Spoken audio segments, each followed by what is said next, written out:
Oh, but it disconnected at some point. But it reconnected? Are we connected? This is so funny. I love when the streams start like random like this. It's hilarious. Love, of course, being severely sarcastic. I almost prefer when it completely disconnects and forces me to restart so that I at least know where we're at when the video begins, but I guess that'll be for me to find out later, yeah? Alright, so let's just, without all the goofy introductions and discussion about dogs, I suppose we can just pick up the conversation where I left it off. There in Bicycle Day. So it's pretty wild, in my opinion, to think about the fact that, oh, that was a speaker I left on earlier. LOL. Okay, so everybody's here. Sorry about that. I don't know what the disconnection was about, but we got disconnected. We're back. So, anyways, thinking about the synthesizing of LSD happening during World War II is crazy. In the same on the same continent, you know. But that's the thing about Switzerland is they've always been neutral, and in that neutrality, they were able to do these things like research chemicals and make these discoveries during a time when the rest of the fucking world was completely unstable and war-torn and deprived of things like being able to or having the luxury of studying psychedelic science, you know. But it is very questionable what his intentions really were by studying the ergot, right? The ergot mold fungus on rye bread. So he first synthesized it in 1938, which was the same year that the war started. But he didn't ingest it until 1943, which is iconically Bicycle Day, April 1943. So, wow, the same day that he ingested LSD and took like a bike ride and was tripping for the first time on something that was technically man-made, even if it was, you know, scraped together from nature's ingredients. It was also the day of the Warsaw Ghetto Uprising. So a couple countries away, over in Poland, people living in the ghettos of World War II, displaced people.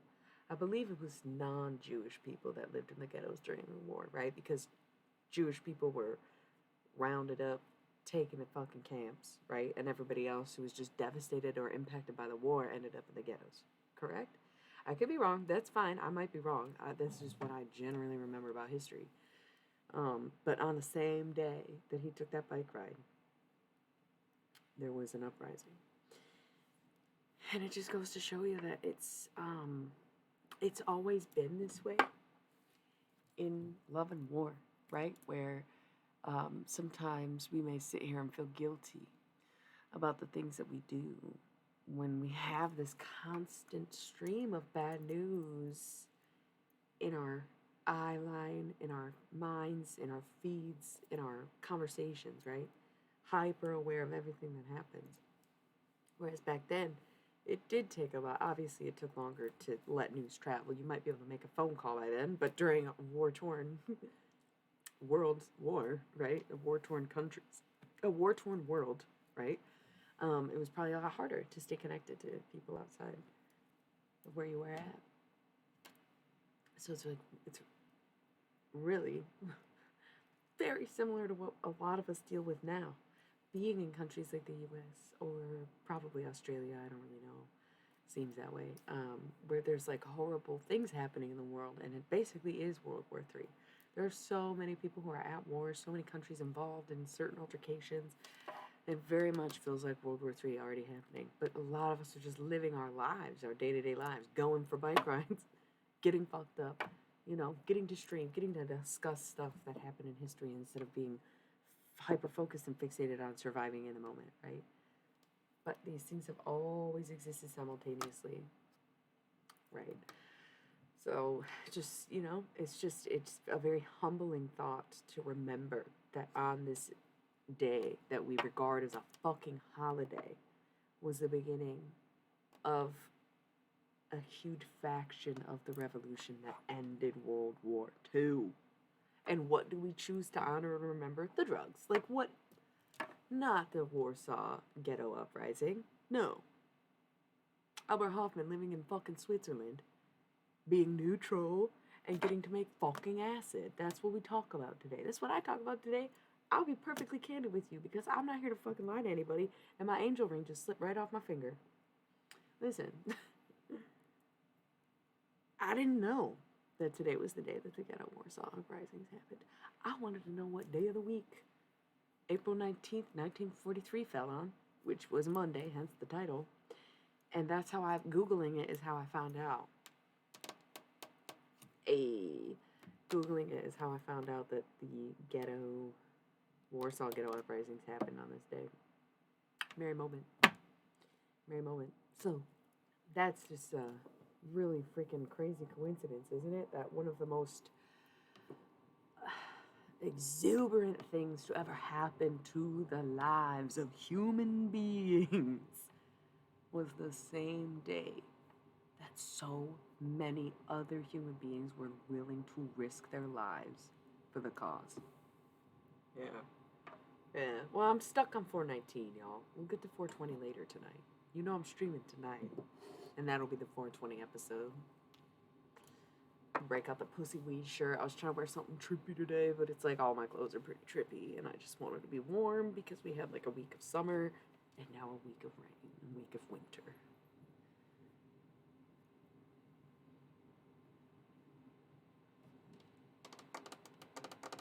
Yeah. Definitely. It doesn't really do us any good to fixate on all the horrible things that happen, especially during the war. Especially in regards to the Holocaust. Especially in regards to, like, just, I don't know, everything. Well, isn't that funny how I was going to say, like, you know, the 20s to 40s was not a great time for anybody, where we went from the Great Depression to the Great War. But then I was like, well, the flu epidemic was 1918, so it was before that. And then I'm like, well, it's not like that didn't all just take place in the last 3 years. So it's never like again, there's never a time when there's not negative stuff going on. But we've always had the grace of just not knowing about it. And I'm not saying ignorance is bliss, because a lot of people were still really aware. A lot of them were activists, or even like, you know, protesters, draft dodgers, whatever, back in the 60s when media was not shared in the way it is now. There was still ways to communicate and ways to voice your opinion. And it really brought people together because there was so much negative that they had to create positives out of it, whereas we can just, you know, say, ignore this, I don't want to see this. But a lot of us still focus on the negatives. Yeah. Yeah. Power of music, too. A lot of stuff that was aired on the radio wasn't exactly anti-war unless we're listening to pirate or college radio, right? Mainstream media was very pro-Vietnam. They were just pro-America, and they just kind of, like, trusted what the government was doing and saying. And it was the young people who were like, this doesn't add up. My friends aren't coming home. There's no way you can convince me this is the right thing to do. So, and that was also very LSD times. LSD and war go really good together. No, come on, you guys. I did not mean that. I should not have said that. It was a careless, hurtful joke. Completely insensitive. Not at all funny. That was wicked. But in a way, authentic, genuine, honest. A real hot take. Because what better way to combat extreme negativity than with extreme positivity, right? Counteracting death and hate with life and love. What's the opposite of war? Because it ain't peace, it's acid. Okay, can we stop? Can we stop? Yeah, no, I think we should stop. Listen, just a working theory. It's not a working theory. This is stuff I'm making up on the spot and getting a little embarrassed about. Yeah, I should just chill. I should not be making those. Those are the kind of radical statements that are going to get me in trouble, where people are just going to be like, look, I can support what you say up until a certain point, but now you're just being offensive. Yeah, I don't want to be. Sorry about my fake office. Yeah, now I simply do not want to be. So I did this drawing last night, too. I'm going to add layers. Make the little clouds white so they shine, and get some color on the bike so it doesn't just blend in with the background, and then write something on there, and then maybe do a poem on the back. Maybe I will just write a poem right now about or something. And then I have a new angel number. It's 999. Or is it 666? No, it's definitely 999. I don't know where I'll hang it though. Maybe I should do it right here. I was going to put 333 there. Maybe I should do this. 444-999-333. Maybe like here. Maybe here. Maybe, no. Probably here because it's so damn big. Nice catch. This? Yeah, it could. These are pretty complimentary. I thought they were cute together. Yeah, it's really adorbs. I like this. This is one of my favorite angel number ones. You can't tell how yellow this is, so it probably doesn't look as complete as it does for me, but it's really cute. I was going to touch this up somehow, but I feel like, I don't know, some of them are like the messy vibe is the vibe. That's kind of my art in general, is like the scribble effect, and that's just because I'm not that good at straight lines. Everything I do is just, but this, I don't feel like busting out paint for tonight. I was going to, and I was like, I'm not about to get paint on my fucking custom-made and designed sweatshirt. It's not like custom-made necessarily, because you can buy your own at the Il Apparel shop right now if you wanted to. It's very cool.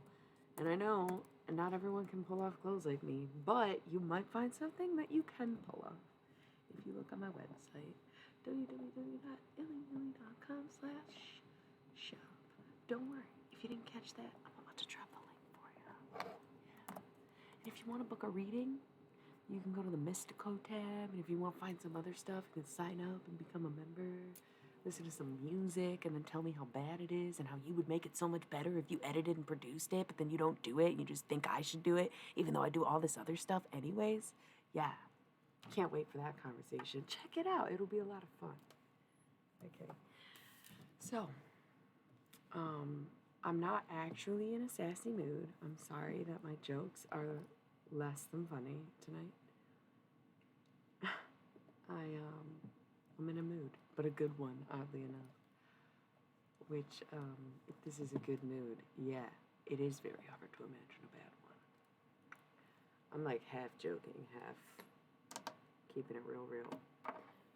Let's write a poem. I don't think I have a marker over here. I think they're all in a sack over there because I was drawing last night. Wish I had a Sharpie right now though, because this is that like shiny kind of cardstock that I think a pen would just smear on. I think I need a permanent marker to do this. Oh, what do you know? Is this a permanent marker? I hope it still works. It's definitely permanent. Can we get some inspo words besides very generically saying like psychedelic or LSD or something? I'm gonna handwrite a poem right now, right here, right now. It does work. Okay. To love all its fields. The sun to shine on shores. To feel the warmth of people, or opening new doors.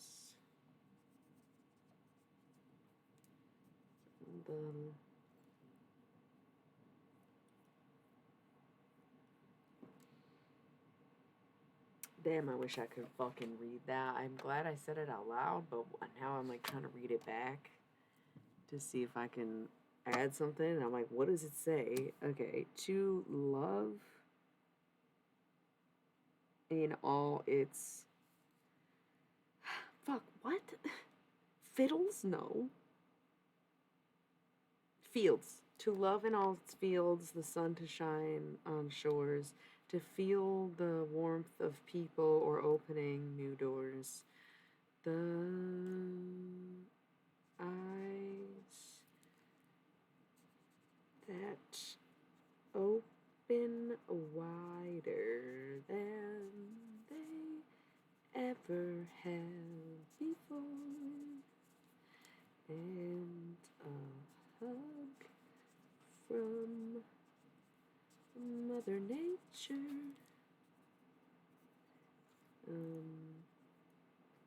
hug from Mother Nature with a kiss from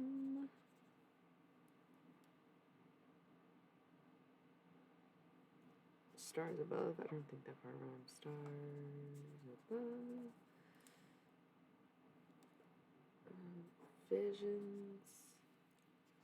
Visions of a God I never believed exists. The very sign for you and I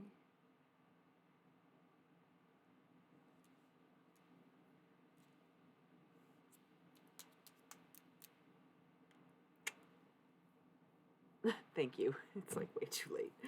I think I can read it now. That's very thoughtful. I download so many of your clips. LOL.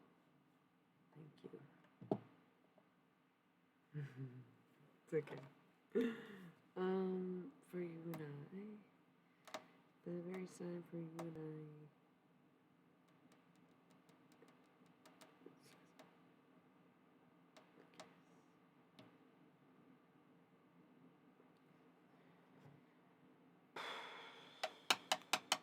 Not that many words rhyme with exist, and I already used kiss, so I'm like, damn. I kind of want to go with bliss, but it just feels too easy.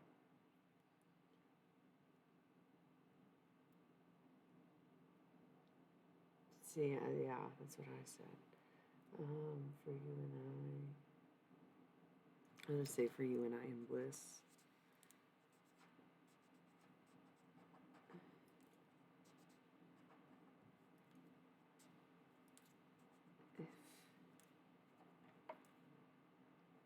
If gold is made in alchemy, then let me tell you this.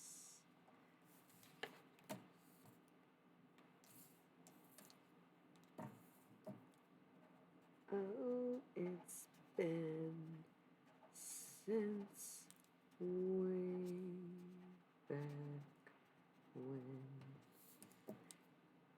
a super long, strange trip.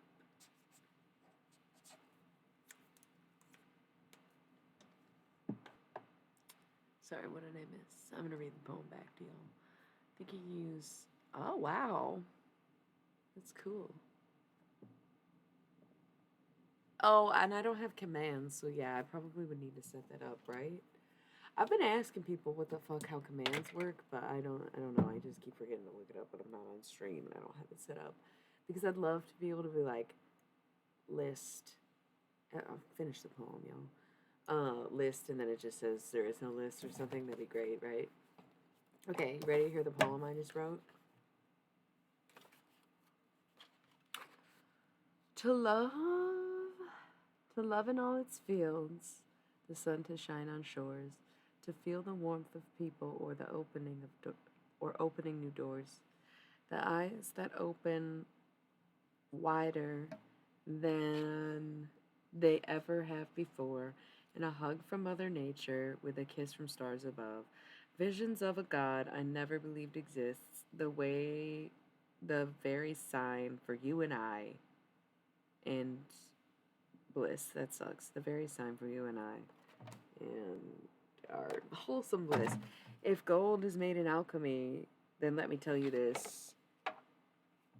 Oh, it's been since way back when. A super long, strange trip.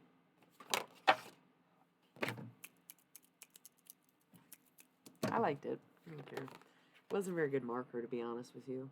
so it doesn't look great, but I'll probably just layer colorful pens that might smear over it. More poetry. I kind of want to do that right now, but again, I left all my markers and pens where I was drawing last night, which I don't really sit here unless I'm streaming.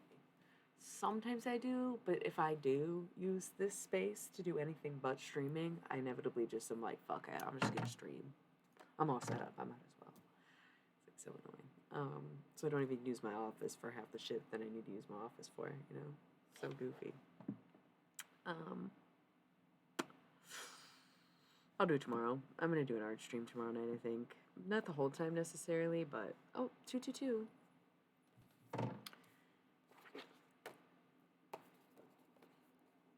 This is cute. This will be good up here, I think. Right there, probably. That'll be nice when it's done. Thank you.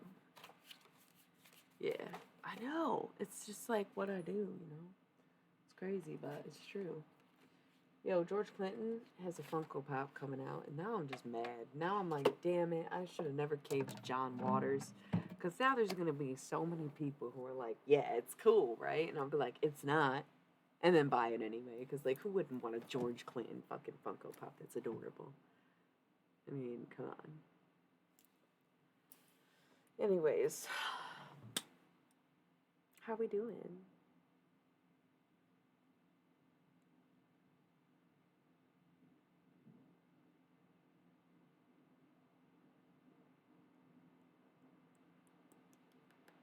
What kind of reading do we want tonight?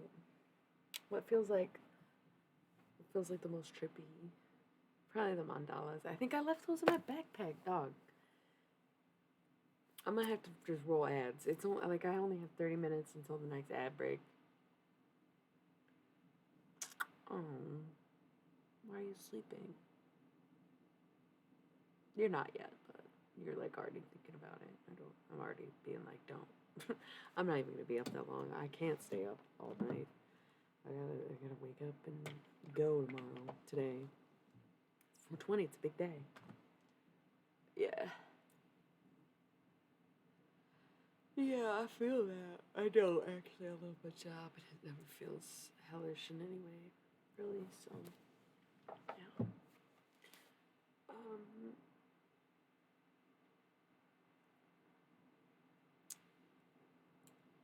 What are we doing?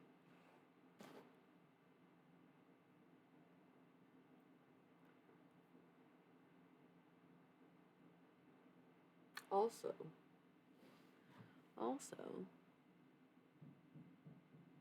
well, it's the eclipse right now. That's what I'm saying.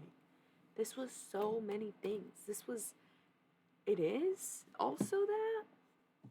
And then Mercury goes into retrograde on the 21st. So this is like the last day before shit starts to get even more fucked up than it already is.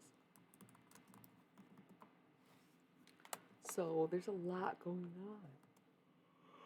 Oh, yeah. April 19th at 21:12. You're fucking kidding me. What time zone is that? It's like military time? That is amazing. That is a great album. Wow. Fucking love that.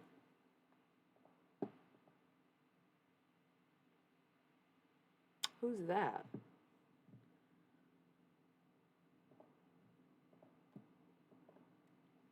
Well, and we've talked about this before, where the new moon is like what you do want and manifesting. I was reading about eclipses recently. It's not Earth Day yet. Oh my god, let's have a fucking dead people stoner party tonight. You guys. Bob Marley. Mitch Hedberg. Because what other dead stoners are there? I feel like people who smoke weed live a long time.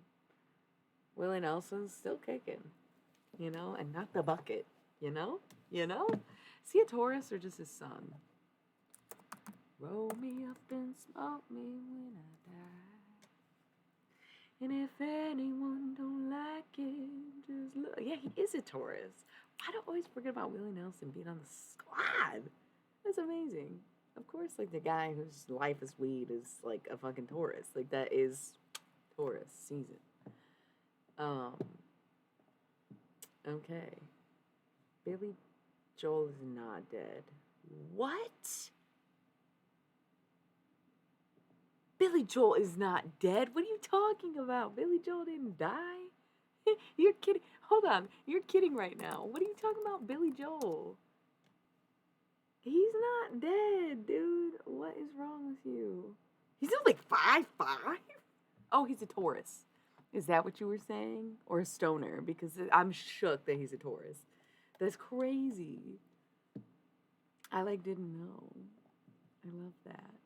And it's even funny because Elton John's an Aries and Billy Joel's a Taurus, and I feel like they were playing dueling pianos for a long time. Cool, cool, cool.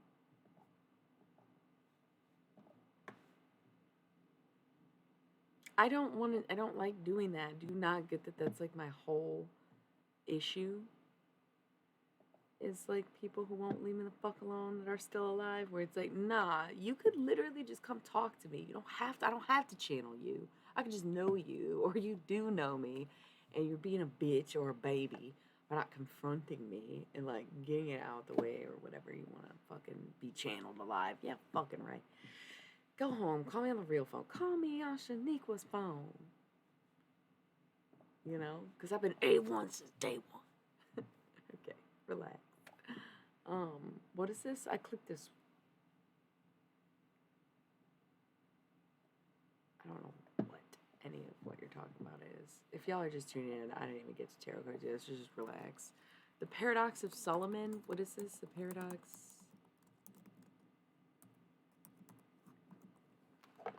How about the Paradox of Jesus? Just kidding.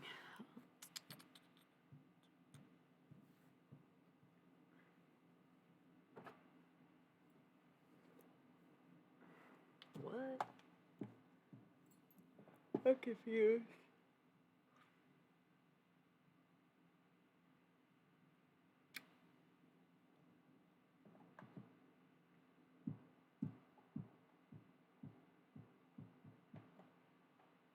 Hmm.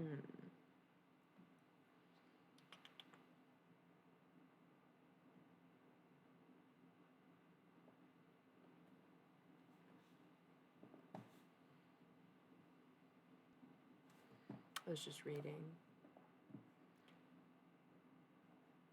I think. Well, you know what's so funny? I was kind of gathering that that's what that was because it kept saying take your own advice, take your own advice.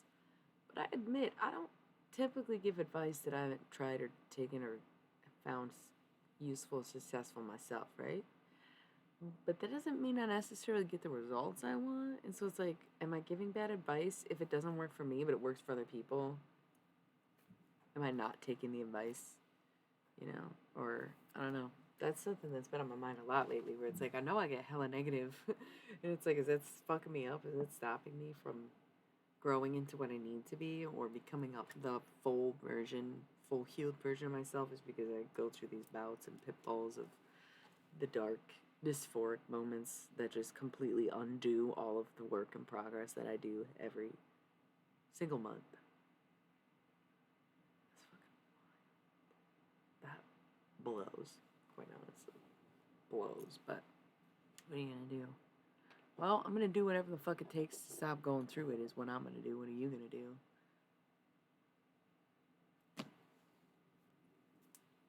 I do take my own advice, thank you.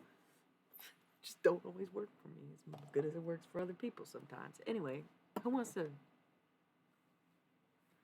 Been on here for an hour.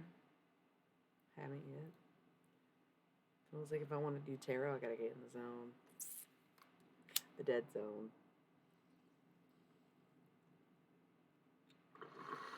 Should we just try to channel some people? Yeah. Should we channel? Oh, I forgot that's what I wanted to do tonight. We'll do Hunter S. Thompson, who's been loud as fuck because I've been trying to fucking write. And he's like, I will make you write. And I'm like, don't make me do anything. Albert Hoffman, see how he feels about the whole situation where it's like, how did you feel inventing acid during war times? Like, why did you bring this up? I wasn't in Poland. Like, fuck. I'm not a huge fan of Timothy Leary. Like, I'll be honest. I was when I was young, but when I got older, I just kind of realized that a lot of what he did discredited so much of the work that he'd done. And I feel like that's a really unpopular opinion, and most people regard Timothy Leary as like a hero and an icon, especially for the psychedelic movement, if not the therapeutic psychological movement of his time. But I feel like he was reckless, irresponsible, unintelligible, pushy.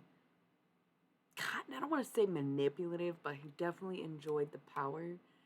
And as much as he encouraged people to have ego deaths, I feel like he got more egotistical. That's a personal observation for me. So I don't really care to talk to him necessarily. I think there's way cooler people we could probably talk to. Somebody's coming up, not Ken Kesey, but who drove the bus? Neil Young? Is he's still alive? So, or Neil Cassidy drove the bus, right? Y'all don't even know what the fuck I'm talking about. Jesus fucking Christ. You can ask a question specifically, but no. I think no.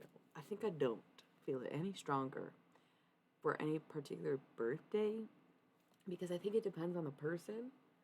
Where if I think of them and their birthday's coming up, I'll know that they're gonna come through on their birthday. Where I'm like, oh, sweet, like Janis Joplin every year, or Kurt Cobain a couple of years ago. It was like, right.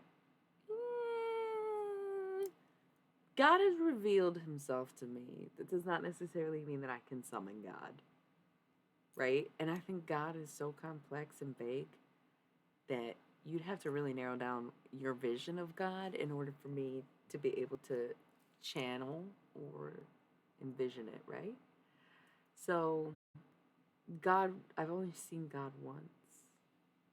And that was so beautiful that I was like, take me home. And they were like, you haven't even figured out what home is yet. And I thought, isn't it with you? And he laughed.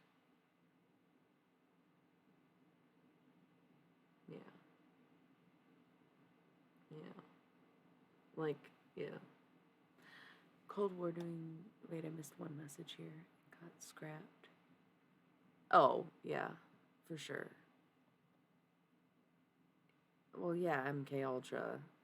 All of that was going on.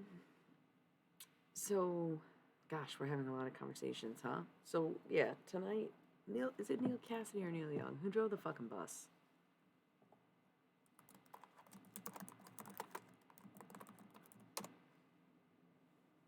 Neil Cassidy.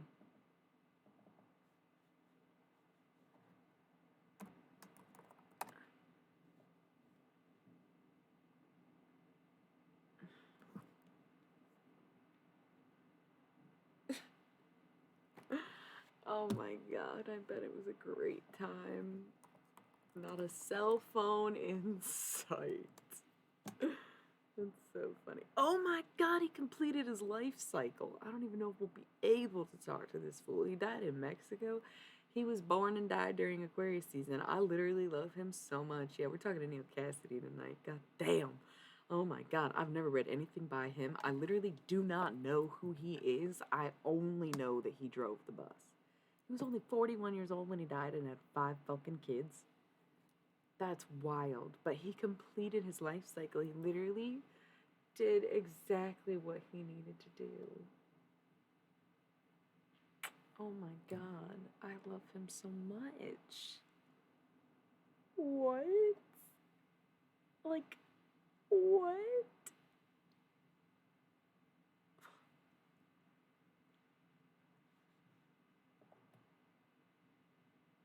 Didn't live long enough to fucking get his third wife.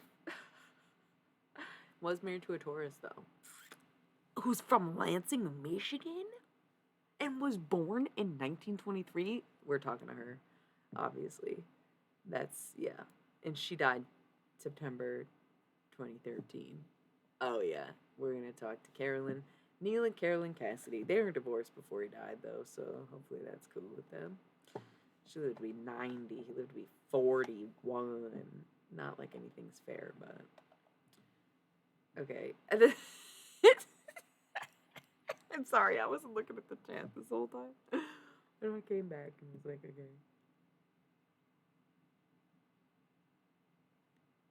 Yeah, I also went to church like growing up every fucking week, so God was always very present. And I could channel Jesus, but I feel like Jesus, you have to find him and go to him rather than have him come to you. Like, dead people are pretty chill. A lot of entities, the extraterrestrials, are all pretty chill. They'll come to me. They know when I'm in the sea. If they're like, they'll show up. Jesus, you gotta go hunt him down. Or wait till he's passing by. You can't just ask him to show up or want him to show up, and he's not just gonna show up, right? But there are times when maybe it's like, okay, why am I talking so much about it? Maybe that's him. But yeah, God is, how one said, tricky. So on tonight's roster, we're going to go with Neil Cassidy. What's her name? Carolyn Cassidy. Oops.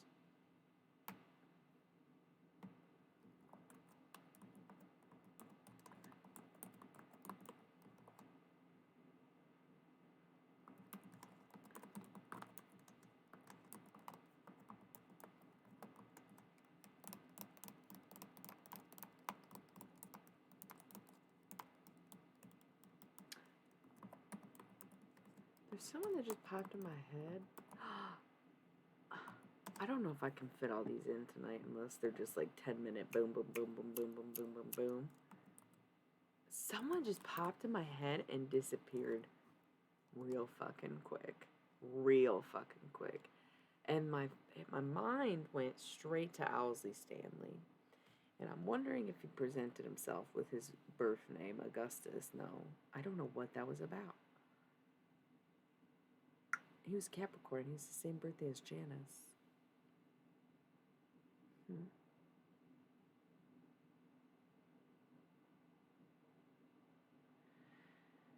Cute. Yeah, I feel like we better throw him on the list. But who just popped in my mind? Maybe it was him. I don't know. LOL, third wife is always the best. Did crack me up. I'm like, I would love to be the third time's a charm. You know, it's like, at that point, it's like casual enough for me where it's like, you don't care, obviously, if something lasts forever. And as an Aries Venus, I don't fucking either. Or it's like, you know, I'm kind of joking. I think I'd like to be married at least 3 times, right? Just kidding. Here's the thing. If I got married 3 times, right, serial monogamy, not so. If I got married 3 times, I'd stay married, probably, and just keep marrying people. Just add them on the team, you know? Owlsley Stanley. Yeah, more or less is. That's why I probably only ever get spiritually married and not like all this legal stuff. But after a while, it becomes common law where it's like, recognize your indentured servant as your own. Sorry about my Bill Compton impression. 222. There was someone else. Great Kick in the Sky. Sid. He wasn't on that album. Roger Waters is David gave it to you.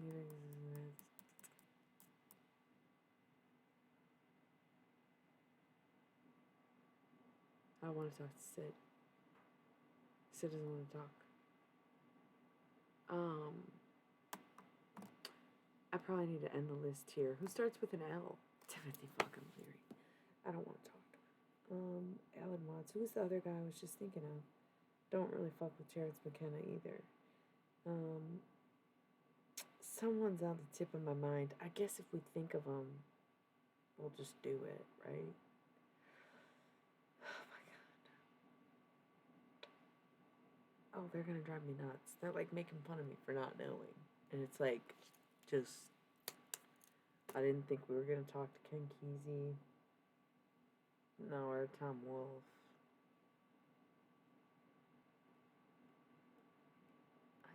I don't know. It's just right there. We'll just say, etc. A lot of men on that list, but they dominate history because you're egotistical enough to lie and beg in the most pathetic way to take credit for the things that their wives, muses, and other women in their life do for them. Right? And then women are supposed to be grateful to know them or whatever and be like, well, at least you were my wife. Like, fuck. Oh, fuck off. Holy fuck. Right?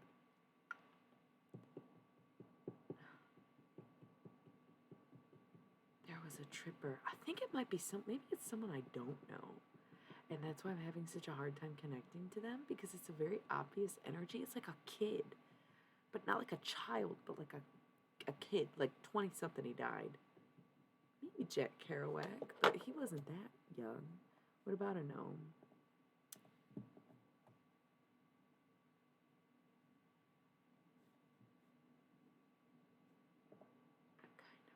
Whatever. We're going to get into the readings. I'm going to roll an ad so we have uninterrupted time.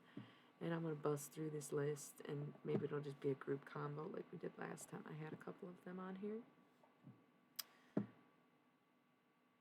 Well, we're about to find out, and obviously you have not done your work as an elder. I'm like kind of joking, but these people were like my idols. Well, like I said, I didn't really know who Neil Cassidy was other than he drove the bus, and I didn't know about his wife, who's credited for the same era. And obviously, everyone knows Dr. Hunter S. Thompson. Right, yeah, Jinx, LOL, cheers. Albert Hoffman, we just talked about that. Owsley Stanley, I kind of understand as a super niche reference, but we're still celebrating Bicycle Day, y'all. We'll celebrate 420 later. Right now, it's still Bicycle Day.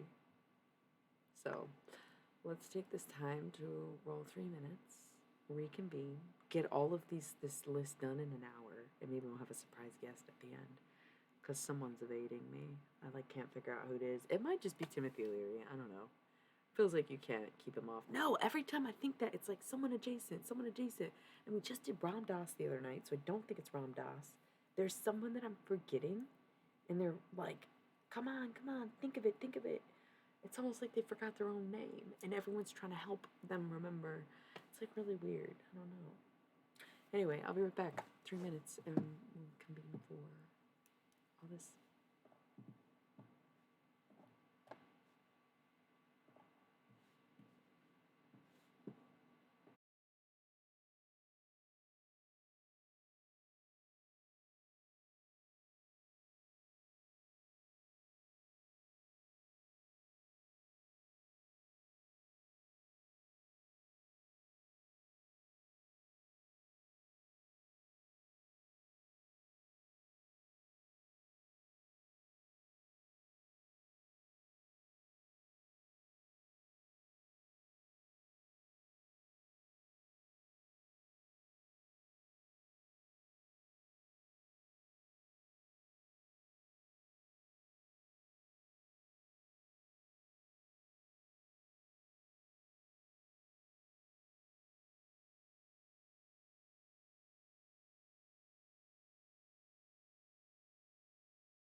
Okay, is there any particular reason you've decided to be a fucking hater?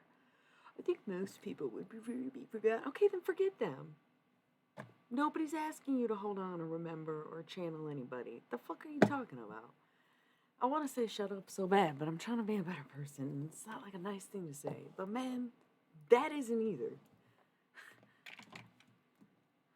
You know how many people are unrested and unwell because they're so fucking tore up about the things that did or didn't happen that they just wish they could say to people and half the time can't get through to them? People who get lost and wander for 100 fucking years at a cemetery where they're just like, I don't know why I can't leave. And I'm like, because you didn't really get it, did you? Trying to inhabit swirls and stuff. I mean, if people preferred to be forgotten, they wouldn't come talk to me.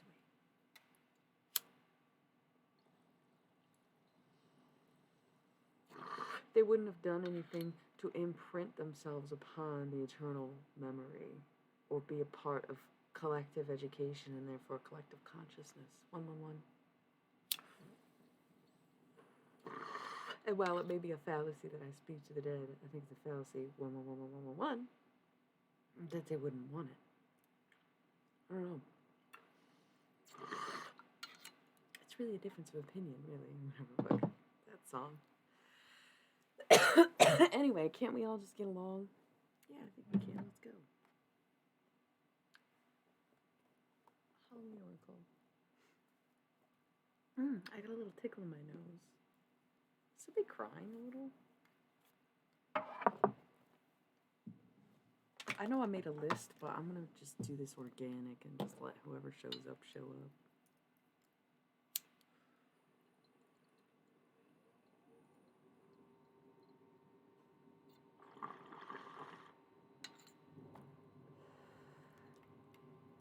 You know, it's so funny because they're like, all right, you better at least finish this bowl. But they're like, take the shot of espresso. I didn't, oh my God, I don't really want to, but I probably will. I am asking a lot of people who did a lot of drugs to show up tonight. Not even asking, it was just whoever came to mind is usually who's right there, right?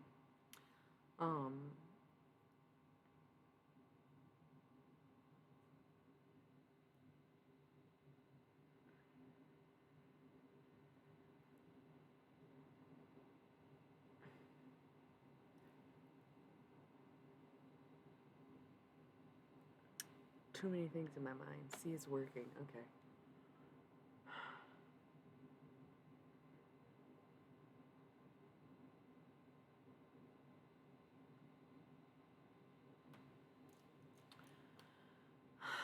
I feel like Dr.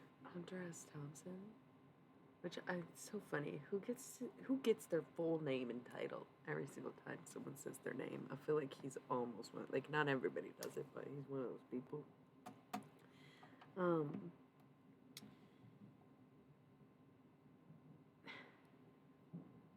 He feels really present. Like I said, lately I made a joke the other night. I was like, I'm gonna channel Dr. Hunter S. Thompson and figure out how to write a book, right? I got all the content up here. It's just a matter of getting it out, putting it into words, turning over the research, right? And if I don't, I've been warned many times, someone else will, okay? I've watched people take my stuff all the time. I'm not, I don't nurture my presence online or in person, then someone else can imitate me and no one would ever know it because no one knows who I am, right? I learned these lessons the hard way and the long way. And so when it comes to certain things like that, I feel that he's been very present near my minds lately. Other relevant things to say is that I feel it's this strange, there's this strange thing that seems to be happening for me right now. That is that I feel more and more connected to things. And again, I don't think I've admitted this to y'all, but I admitted this yesterday where I said, yo, part of me wants to give all of this up and walk away from it again, even though last time I did that, nothing else worked out any different, right? I get to these points where I'm like, shit is too accurate to the point where I just don't fucking care to hear it. Don't tell me this shit. I don't care anymore. I don't want to know. I don't want to see. I don't want to hear. I don't la la la la la, you know. Um that being relevant to say that lately I've been disconnecting from my practice and yet deeper connecting to the practices. The fact that I do this at all is starting to wear off, right?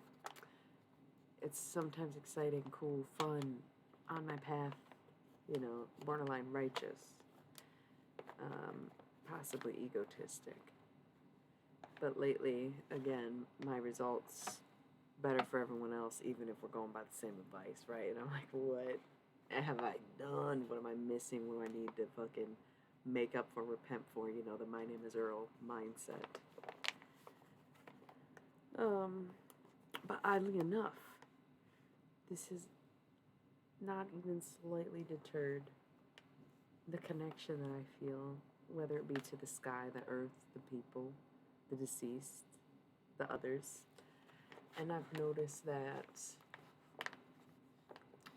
when I stop caring about certain things, stop paying attention, stop addressing, stop confronting, stop talking about these things, they're seeming to not go away. I'm like, all right, okay. I'm not saying you can ignore something, it'll go away, but, sometimes when we give something our attention, it multiplies, correct? It manifests, it becomes. Your thoughts become your reality. So if I'm like, all right, well, why am I having thoughts about this? Oh, yeah, okay. Now I see. I'm going to ignore this. I'm going to not feed into this. I'm going to believe elsewise. And then it's like, nope, this is too much in my face. I am not going to ignore this. Never mind. What do I do? What do I need to do differently? Who fucking knows? My practice has been feeling less than shaky, right? Because again, it still feels very on point, very accurate. I'm still getting messages just as clearly as I ever did, if not clearer. And a lot of stuff that's always come up continues to come up. And the reason this is like an extremely difficult time for me is that I've never been with such accuracy. I've never done this with such ease. I've never used so much of my energy. My life keeps staying the goddamn same in the worst ways. So I'm like, you know what? Fuck it. I don't care how accurate it's been. I don't care how real it is. I don't care what it does for people because it does nothing for me. This is a start. This is a nice touch. Twitch helps. Is it enough? Fuck no. God no. God damn, can't even imagine it ever being. Right? Love it though. Appreciate y'all being here. Gonna keep doing it. I still enjoy it. There are just days in my dysphoria, which this is why I'm coming out and being honest, because I think there will be a lot of channel messages, but it's not been on the fritz, right? Okay, and when I serve myself, I do shit where I'm like, this is my passion, this is what I want to do, this is it, this is the thing, I hear it, Spirit's telling me, guiding me, following the sound of my fucking whole life, making sense, and then it's actually, nope, it didn't. Okay, I'm sorry, I don't know how I got my own life wrong and not anybody else's. I don't know how I can sit here and know who the fuck's watching my channel and what they're fucking eating and what's going on in their life and who owes people what and who's dealing with who. And I can fucking say all this to you and be boom, boom, boom, boom, boom, boom, boom. And then when I think something of myself, so I go for it, try it, want it, make it obvious, make it known, reach out, and it's rejected, rejected, rejected, rejected, rejected. Well, yes, eventually that hurts. I'm a fucking trooper, but it hurts. And I'm like, well, I'm not really sure why my intuition is off for me and not anyone else. I am taking the advice that I give people, and it does work for other people. It's just not working for me, so I don't get what that is. That's what's made me want to give up the spiritual practice. So it's funny somebody brought up Solomon's paradox, because once again, hey, is this my brain? Sorry, I didn't mean to make it sound like that. Is this my brand, the Libra? No, probably not. Yeah? No. Yeah? No. You said hey so enthusiastically. I was like, is this the love of my life? No. I'm sorry. That's overwhelming. I don't know you. Right? Is this my Bryn? Okay. Okay. Yeah, okay. But we don't know each other IRL. Okay, wrong Bryn. I'll have to let her know that I had this moment. Right. But the Solomon's paradox is that you don't take your own advice and you don't put the actions but I do. That's what I'm saying, where it's like, oh my God, but I'm wrong. You know? I encourage other people to follow that call and go towards their thing, and they do, and then they come back and thank me and say I would have never been able to, or a lot of them don't come back and thank me, and then I just blatantly watch them do exactly as I told them to do, and they are successful at it, right? And I'm not saying credit would fix anything or is everything. And yet, it's like I'm the one who struggles, not the people that I help. And so I'm like, okay, let me help myself. And so I have the past few years. And then I'm like, cool, healing, on a good path, everything's building, putting in the right effort, 2112, know the right people, cutting off others, putting in the steps, literally, like physically. And yet, and I'm trying to still be patient, but it's Taurus season, so if you catch me complaining, it's because I damn well deserved it. It's because I kept my motherfucking mouth shut. I know I bitch about stuff randomly, but complain? Wait for the day. Wait for the day. Wait for the day. That's like, ooh, is that a threat? Maybe threatening to complain a lot? No, it's not really my scene. I'm just dysphoric right now.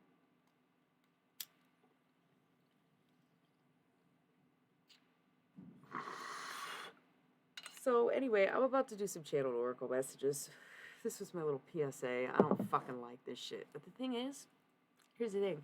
I will still stream, even if I decide to give up tarot temporarily or not, even if I take a second to step back from my spiritual path, I will still stream because I still enjoy talking. I still think discussion is a very important aspect of progress. I still want to stay connected to all of you. I still enjoy what I do. I still enjoy tarot. Like I said, the way that I help people, y'all, the personal readings I do, they are so creepy. Where I will say something, I'll be like, for example, and my clients will be like, yeah, how did you know that's what, like, what was happening in my life? And it's like, I don't know. I sit down and they tell me things. But that's what I'm saying. I walk the talk and I talk the walk. I'm not really sure, other than having not mastered my PMDD yet, which I do think is a holdback, but I've made so much progress that it just doesn't even at some point seem fair that a disability that I was given, which, okay, in some reality or some realm, I may have accepted this or made this choice for myself, but inherently it was either passed down genetically or happened, right, in my childhood to affect me in this way. That it's now all my fault and responsibility on a physical level in my day-to-day life and on a spiritual level. That doesn't sound right. And I make progress. I've taken so much time and dedicated my whole life to figuring this out because no one has it figured out yet. That's what this book should have been about, and I didn't know it at the time, right? 10 years ago. But I'll be damned, my lips were still flaming because of the blood and the running of the mouth. That was the whole fucking point. That's what allured me to it in the first place. But the title was like egregious. Is that a word? Egregious. Where, you know, don't take stuff so literally, but also how irresistibly perfect things can be. Egregious. Outstandingly bad and shocking. Yeah, I used that in the right sentence. That's so funny because I was said I'm going to hell for this.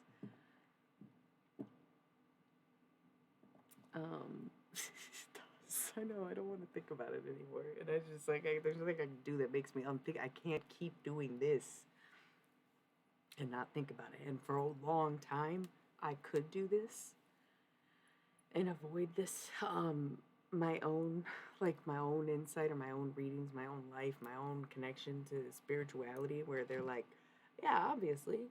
And I'm like, I thought so too, but it is less than obvious for anyone that's not me or you, I guess. And I'm like, I don't even want to say gutted or baffled because to some degree or extent, it's not that I expect this, but it's what I always get.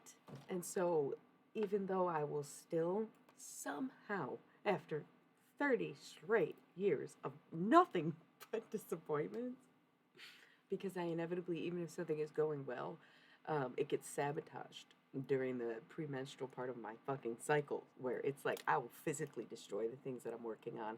I've literally lost so much data and physical art and stuff because and gotten rid of stuff that I like need or loved or simply thrown out so much of my work.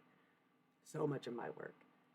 Y'all, I'd be in a different place right now if I kept the things, but I don't have any of it and I didn't keep going because I go through these saboteuring moments because my uterus was like so desperate for something that was never gonna that is never gonna happen, right? Oh man, that's horrifying when you say it like that, don't you think? So for me to be at the point where one, I can talk about it, two, I can digest it, three, I can cope with it, four, I can know how to fucking handle it most of the time, five, can make up for, address, and take action when I don't do those things. But no one in my life will ever give me another chance. No one in my life can ever really love me properly. No one in my life can fully help me with the things that I need help with. And as much as a lot of people will rush in and say, yes, I will, I can, and blah, blah, blah, it's a lie. I'm on my fucking own with this, and it's very miserable most of the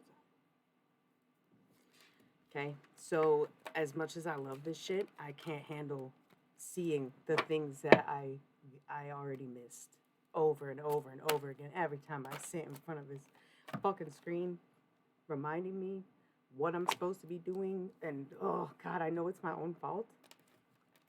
I know it's my own fault. And I get that why and how it's too late to do the things that I was maybe meant to do or gonna do or wanted to do or manifested. And maybe they aren't the things um, that I wanted them to be, or it wasn't, it's all a fallacy. Everything's an illusion, smoke and mirrors, projections, reflections, you know, it maybe never was. Listen, not, no, I've adjusted. I've always had my,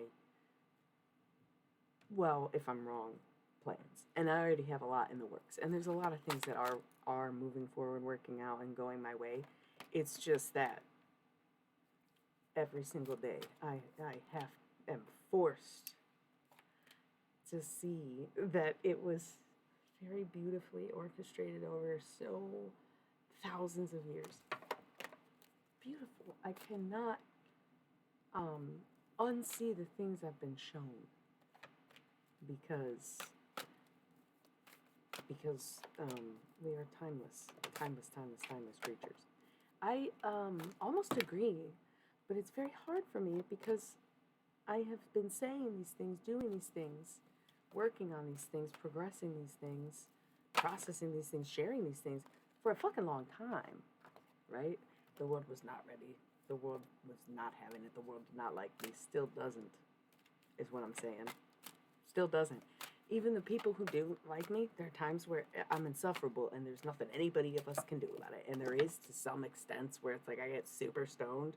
But oh my God, if I'm awake for more than 45 minutes without like being sedated, then I might blow up your phone and tell you how much I hate you, even though you're my best friend in the entire world. And I'm going to be like, I'm so sorry I did that to you.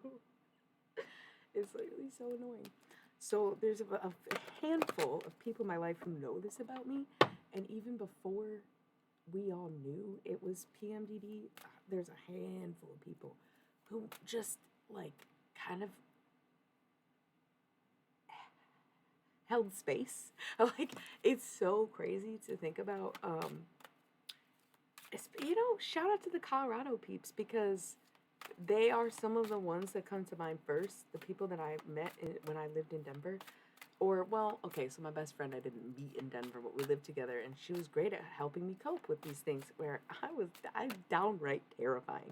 And when I had no idea that it was my hormones or didn't know what the fuck was going on with me, it was just like, I was scared of myself too. Like, of course you shouldn't be afraid. I'm afraid. If I'm afraid, we should all be afraid because I've lost control, right? I don't know who this fucking cuckoo banana animal bonkers fucking scary, like, make sure there's no weapons. What the fuck is that? Donnie Thornberry on crack. Sorry, I've never smoked crack. And I've had a lot of loved ones who really struggle with that shit, so I should not use the term crackhead out of context. It's rude. People struggle. Blame Ronald Reagan if you don't like it. Okay? Like a big girl. Anyways, it was hard. I can be real scary, right? And I think that for a long time, didn't know about PMDD, didn't know about dead things, didn't know about necromancy, didn't realize that's what I was doing. Joy, rejoicing in the present. Somehow, after all these years, after all this time, the underworld probably kept me through. Talking to dead people kept me alive, I'm sure. Where all things pause and begin again. That's why I've always been a big writer, big cursive journal, blah, blah, blah, blah, blah. I think what I'm supposed to be putting together here is that Dr. Hunter S. Thompson's been watching me for a long time, communing with me for a long time, and I need to check my notes. And the green pen in your high school notebook is him. Oh my God, yes. Even though you're a water sign, he's green though, right? Gonzo is green. Go look for Gonzo drawings. Everything green. That is so fucking beautiful because I was into this stuff in high school. Not quite when I was so young that I started it, but I guess I put the dates everywhere and used that a little bit after high school. I'm very excited about that. That's a really beautiful message. That's so funny that I had to go into detail about this just to roundabout come back to Dr. Hunter S. Thompson. Oh my gosh. So I've had guides, gods, guardians, whomstever looking over me for a long time because only someone with no life to lose can deal with someone like me when I get like that, which it's very, very rare that it gets to the levels it used to because I know what the fuck it is now. I know when it's coming. I can look at a calendar and be like, all right, everything is going to trigger me today. So I have to just like literally do nothing and then I won't be triggered. Perfect. Someone asks me to do shit, I'm like, I can't. And they're like, please. I'm like, ah. And it's like, yep, never mind. Just stay there. Okay. Pretty good at that. So journaling, big part of it. It's always been like this. It's now I tend to scroll more when I get like that, but when I was a fucking teenager, or even before being a teenager, I'd have my nose in a book or my hands on the pen and just and writing's a big one, but the ramblings of a madman. Oh my God, some of it's terrifying. And then it comes back and it's so beautiful and poetic because then I come out of the dysphoria, get into the sadness, feel the emotions, embrace the joy of everything that happens. Examine the insanity as a fucking scientist because the only way to ethically fucking test on anything is to be your own subject. That's correct. I feel that.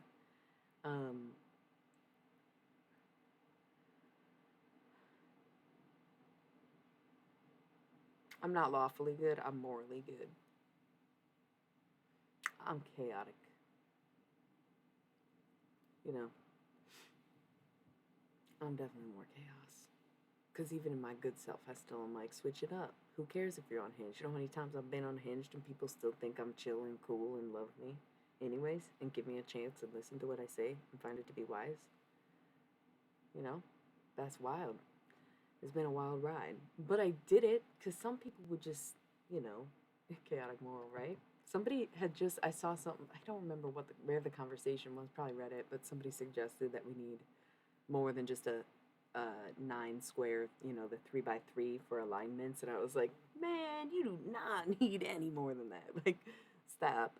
You know, fucking, it's just a thing. It's just like one grid. And then, of course, right now, I'm like, well, you could add morality. It's not really about the law, right? It's not really about the good of things. It's about how hardcore of a stance you have. right? Because that's what makes me so punk is my morals will get in the way of stuff. Or I'm like, fuck that. No, I'm not gonna do it. I'm not gonna succumb. I get that y'all surviving. Guess what? Living like a bomb, a bomb. Not completely. I'm very hardworking, you know. Always maintain. Um, but it's like definitely living below a certain means or withholding a lot of luxury, even if I get my stupid coffees from the gas station, my delicious coffees of convenience and partially destruction from the gas station. Okay, working on the way I speak. Which again, things we were talking about. That's my latest thing is like switching my whole vocabulary because if I'm feeling like why am I still so further back than I needed to be or wanted to be or thought I'd be at this point and things working out but still being broke and trying to just speak the abundance in but also you know it's like never recovering from COVID, right? But the economic crash of COVID, not the actual sickness, although that's questionable. I was so sick all of last year.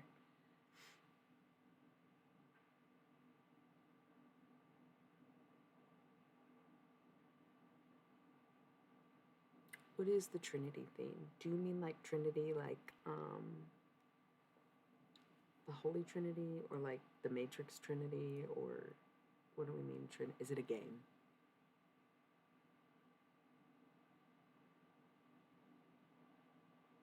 Oh, that's so funny. Yeah, yeah. Okay, so I guess we figured it out. I guess we figured it out. I guess sometimes you gotta speak for people who are never gonna speak up. Well, I mean, you said it out loud, but you're not gonna get on here and fucking be like, "Hey, listen to me, folks." It's like, well, I guess they're already listening, so let's fucking share thoughts. Hate that for myself. Just kidding. I love it. I hate the thoughts that I hear sometimes, though. It's bullshit. I'm like, bro, there's no way this is true. There's no way this is true. And they're like, how do we have to show you how accurate you are with everyone else before you believe the ones that are here for you, right? And I'm like, fine, I believe it 100%. Now what? Nothing? Okay. Fuck you then. Listen, listen. I don't do come to be spells. I far from believe in being able to manifest a person. That is, bleh. Don't be silly. Do not be silly. Nobody is manifesting anybody. That is not what that is. Nobody is saying that.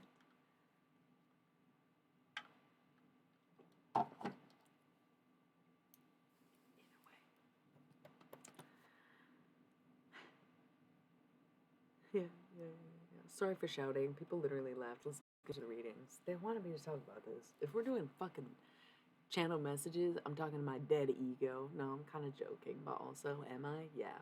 No, I am. Should I drink this? They requested it. Owlsley Stanley specifically. He's like, a little bit of weed and some fucking nutmeg is not gonna do the trick, lady. Cute. Dr. Hunter S. Thompson is my new Nico. Yeah. Yeah. And these dead folks are my friends. And I think I didn't realize how long they've been my friends. And I can't wait to look back at that notebook and see everything that I wrote in a green pen. Because I'm enamored by that. Because I've been referencing the start of my necromancy being when I was 5. That's okay. I appreciate you being here. I think everybody else fell asleep at this point. Nobody's talking. Or they're just too scared to interrupt and you know exactly how to flow these conversations. I don't really know. Taurus energy, right? Holy fuck, I know. Sometimes it's just like, goddamn. Talking this much? It's a lot, yeah. Thank you for sharing your space, time, and energy. It's appreciated. It goes both ways, right? I love it. All right. Um, maybe that's all this was.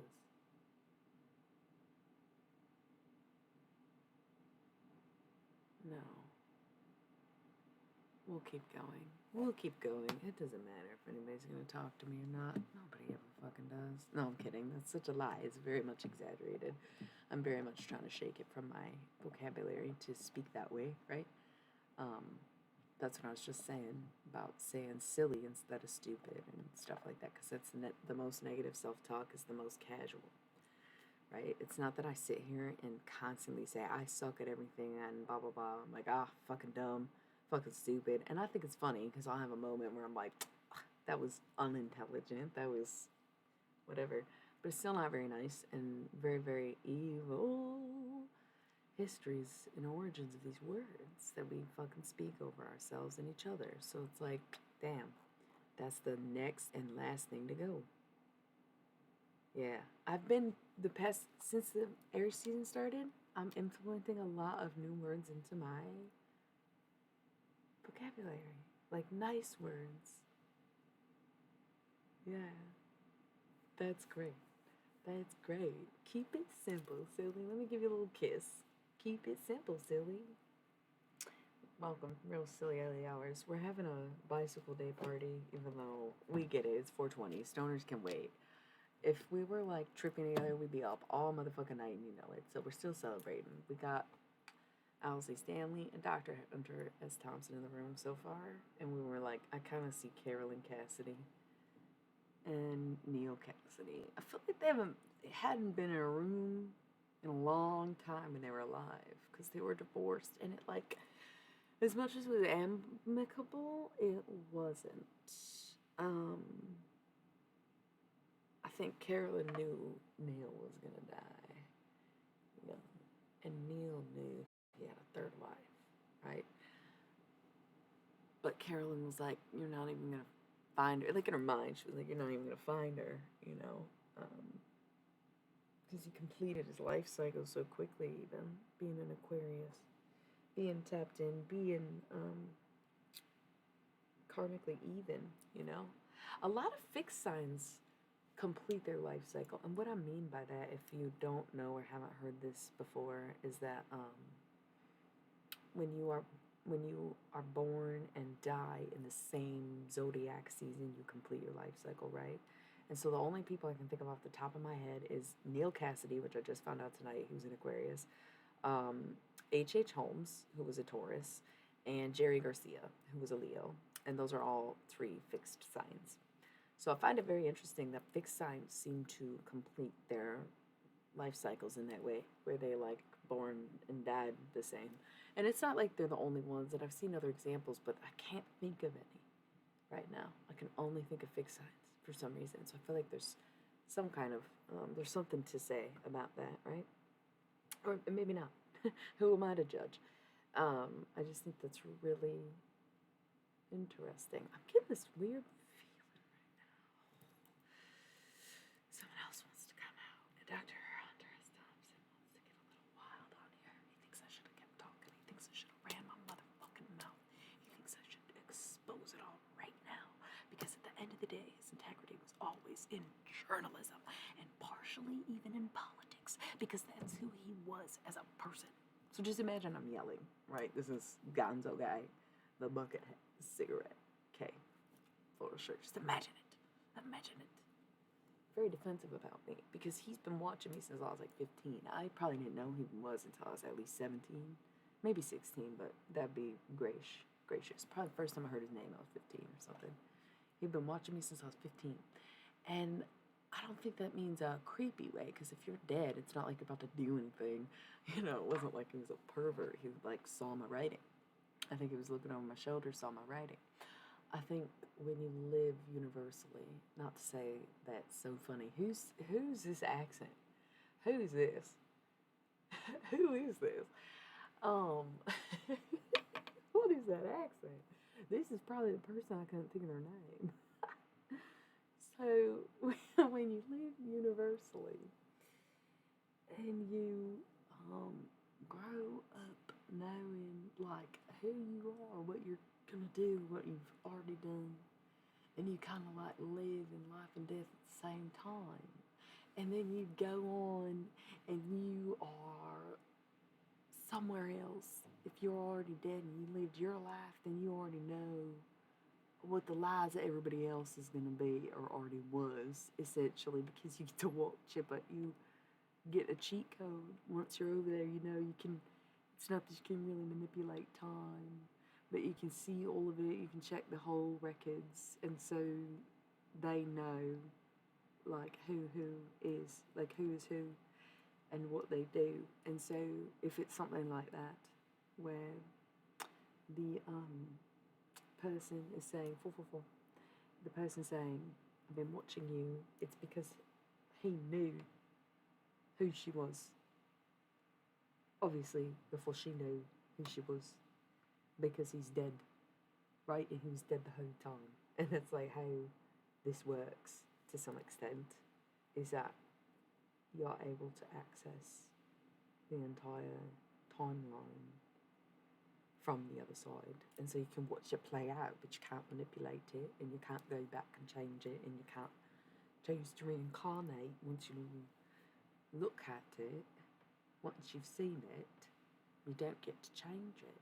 And so you have to let the record play. Is that John Lennon? That doesn't really sound like him. But I don't know who else would be speaking in a British accent, and I don't know who would bring up the records or explain them to me in that way, because at the time I understood the analogy. I laid down, this was November 2019, it was a reference point where I was like fucked up, but I just was no sleep, no eat, not necessarily voluntarily on drugs, but may have been drugged or consumed drugs like unknowingly. No idea. Never gonna know. I don't care. Anyway, there was a moment where I was hallucinating really heavily. Like I said, I wasn't like asleep, but I was having waking dreams where I was like fully conscious, but I couldn't unsee the things I was seeing. It was really nuts. But there was this moment where I like was trying to sleep, trying to meditate, so I laid down and I put on American Beauty because it's one of my favorite records of all time. And so I like closed my eyes, and in my mind's eye, or in my head, it didn't even feel like a vision. It literally felt like the inside of my head. It was one of the most wild experiences ever. And like I said, I didn't voluntarily do any drugs. And at that point, it would have been weeks after I would have even potentially been drugged. It was just such, I have no idea. It's just weirdness in my life, right? People wonder why I'm like, it's extraterrestrials. And it's like, well, explain it better then. I don't know. You make a better excuse, a better reason, and I'll believe you. So anyway, I lay down to listen to this record. I just put it on my phone, played it on YouTube, but I closed my eyes, and it felt like inside my head was this record playing. And American Beauty was on the record player, and there's a bunch of people just roller skating around it, and a disco ball up top. And it played the record, and they were like, yo, where do you want to go? We're going back to 1970. Let's fucking ride. Yeah, it was fucking nuts, bro. I'm like, what is this? It was literally so fucking crazy. And people will just say that I'm fucking insane for having that experience. And it's like, really, because probably, I don't know, 4 months before that happened, the Pentagon admitted to having fucking laser beams that can implant thoughts in your head, but I'm crazy for talking about this and thinking I'm not schizophrenic. Because that's not how schizophrenic delusions work, actually. You think I wouldn't fucking run it by a professional? She also thinks I was drugged. Like, come on. Anyways, I'm like, well, I didn't take drugs, so I'm leaning towards extra-dimensionals, extraterrestrials, but at the same time, I could have just been tripping really hard on something I didn't know I consumed, right? Very hard to say. Either way, it was very spiritual. John Lennon was there, and he was trying to tell me stuff, and that's what freaked me out the most, is because, like, yes, I had already talked to dead people at that point, or channeled weird accurate messages at that point, but I wasn't full blown doing it or offering that service. It would just come up once in a while, or I'd be able to sense if a house was haunted and stuff. So I was connected to it, but it wasn't until those days when John Lennon's big fucking purple head came down and told me that he was in love with Ravi, and I'm like, who the fuck is Ravi? And I like Google it, and it's like, oh, there is a Ravi. All right, I'm listening. I'm like, okay, you got my attention. What's going on? Start fucking scrying all over the mirrors. I'm just like, what are you talking? Like, I was just kind of putting whatever thought they put in my head, I'll just put down to sort of show that I could hear them, right? That's not necessarily the best route because it's scrying, and if you don't know where you are, it's like you don't know who's in and out, right? But also some of the messages probably were coming from it. Doesn't matter. I'm not really explaining that too good because it's not that relevant. Other than to say those little bits that were, right? Um, so even I've accessed the record, but then I'm like, okay, so this is it. It's locked in now, because like I just said, once you see it, you can't change it. You can't reincarnate, come back in a different body, and try to manipulate the outcome of somebody's life because you saw how it plays out from the other side, right? But you can access the Akashic. You know, I can access the Akashic here because they've been granted the gift. Like I've been given the deck, I've been built this ability. Over there, anybody really can, but there are not necessarily consequences. There's just sacrifices. You'll have to wait. Anything you see, you have to wait it out. And that's why some people get like stuck over there, where they're like, I want to see how it all ends. And it's like, oh, God, you're in for a treat because you're going to be stuck here for a long time because now you're not allowed to go back and manipulate any fucking point in time by reincarnating, knowing what you know. Because in life, you can really only know what you've experienced. And in reincarnation, you take that experience with you. But if you stop along the way and go in with the Akashic and say, I want to know how so-and-so dies, now you can't go back to that life until that person dies because you are no longer allowed to alter or manipulate their timeline because you know it, right? But if you go for something big, like I want to know how the world ends, because now you're stuck there for eternity. I think that was John Lennon's mistake, because the world doesn't end. Spoiler alert. That's why he's stuck in the garden. It's kind of like a long, long time. A long, long time. The world starts anew many times, but it literally never ends. So he can't reincarnate until he experiences what he saw, yeah? And he never will. Like the world never will. That's so nuts. That's so sad. Like, that's so sad. Is John Lennon, he knows that I get, like, less than enthusiastic or excited when he's the one to talk, so maybe that's why he snuck in the way he did, putting on a Texan accent and then being British and then explaining this to me for the first time in fucking 4 years, where I'm like, damn. I guess he's warning me not to make that mistake so that I don't get stuck in the garden, because I'd probably ask the same thing.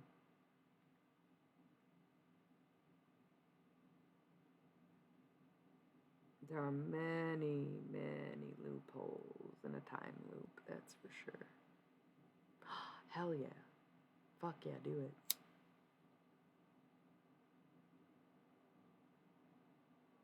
Owsley Stanley is up. He's ready. But he said I have to take that shot.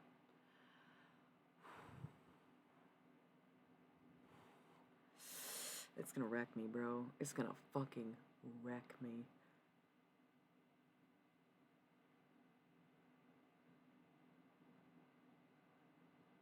I love that.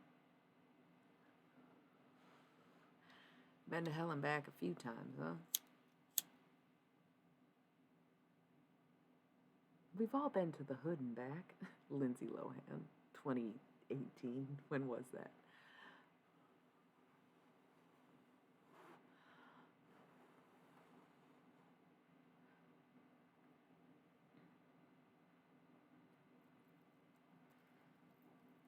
Oh, he wants to talk.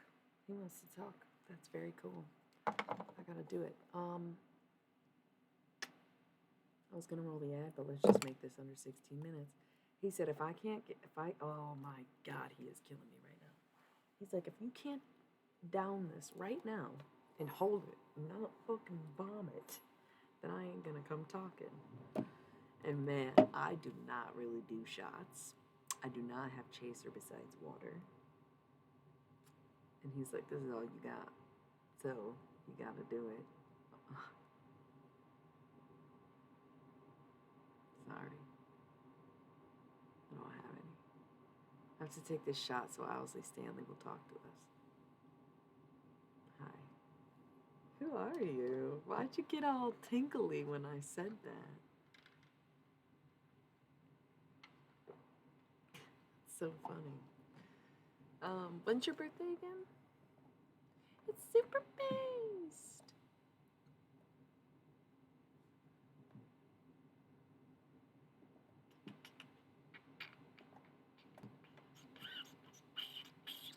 Got 14 minutes till Admiral, but I'm gonna let Owsley Stanley talk for like 10 straight minutes, but I'm so scared to take this shot, but he's so ready for me to do it.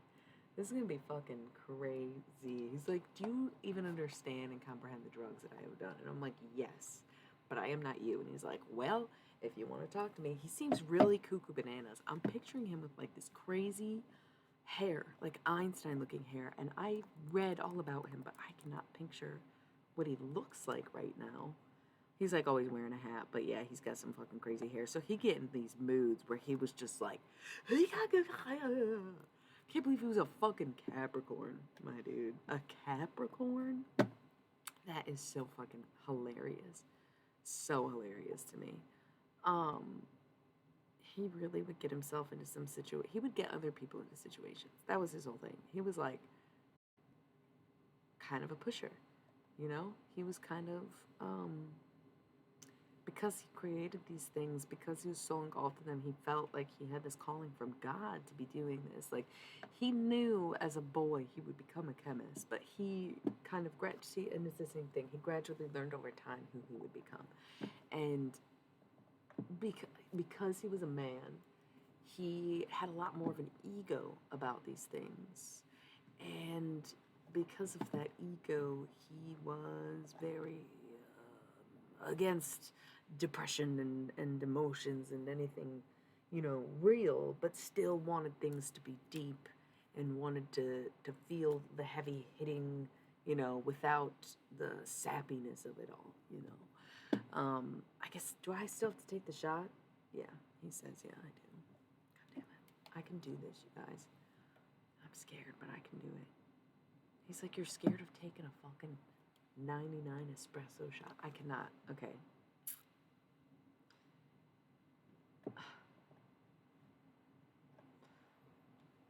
Owsley Stanley was the dude who supplied the Grateful Dead with all their LSD back in the day. He was a chemist who synthesized it all throughout the 60s. Would get arrested all the time and would just come out and go even harder. Or I don't know, he made all the purple stuff, and I don't know. He just was that guy back in the 60s.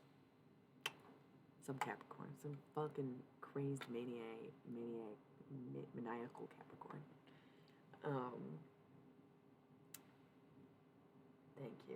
Thank you. I did not want to drink, but he's like, yo, if you want me to talk, because we're celebrating Bicycle Day. I know it's after midnight at this point for almost everybody, so we've moved on to 420, but it kind of makes sense that we would be just lackadaisical all day and getting to this very late.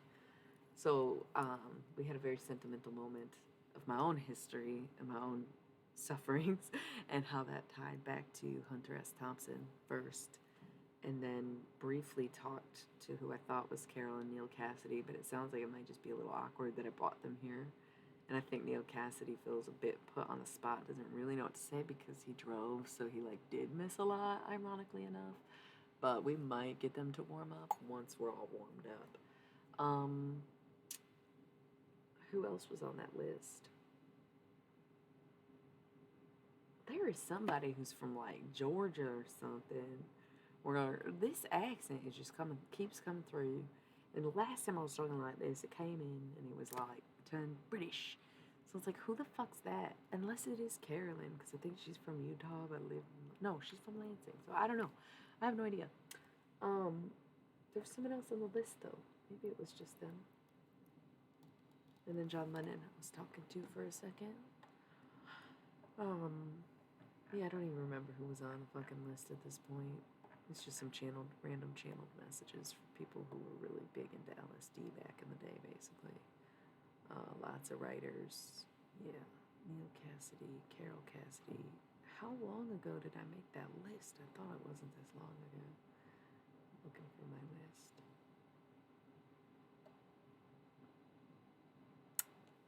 How long ago did I type the list? Okay.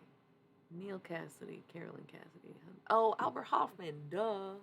He's the dude who fucking made the shit. So, okay. Alright. Yeah. Yeah, basically. they're all pretty pushy about that stuff, but they know how things, when you're dead, this is part of the conversation we were having. When you're dead, you kind of know how things work out. So they know who to influence because they know who you're meant to be and who you're going to become. And that's why certain things have such a stronghold over you. And so he was telling me that he's been looking over me since I was like 15, which I don't even think I really knew who he was at the time. Or I probably saw him for the first time, and that's how we connected, right? Because I've been into the necromancy scene since I was like 5, via Jesus in the Catholic Church, right? Very ceremonious, very sacrificial and ritualistic. So that was my guide, and I didn't know it because it's so funny because lately I've been getting this message over and over again about you have guides you don't even know about, you have angels you don't even know about, protectors you don't even know about, you're the chosen one, you're protected, blah, blah, blah. And I'm like, okay, that's cool. Like, I feel that. Like, I totally vibe. But then these little moments where it's like, no, yeah, for the last 15, 16 years, I've been by your side looking over you and you just didn't even sense it, but you dressed just like me. So obviously you did. I've only read one of his books. Yeah, yeah. Um, that's why they're like, the least you could do is take the shot. You're not even tripping. It's bicycle day. Like, come on, take the shot. Rip the bong. And I'm like so nervous. Oh my God, it's so funny. It's been so long since I really partied that hard.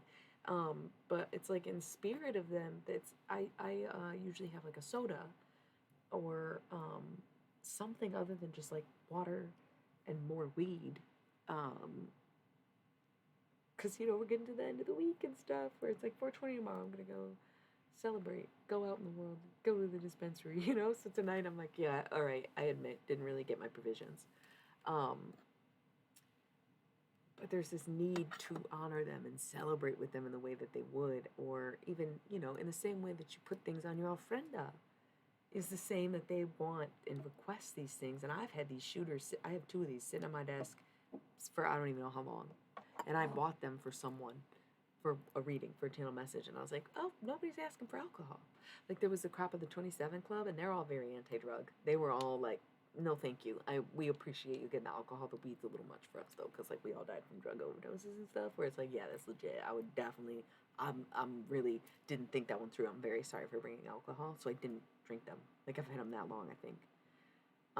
So this is really funny that they're like, yeah, do the espresso shot. It's so cute.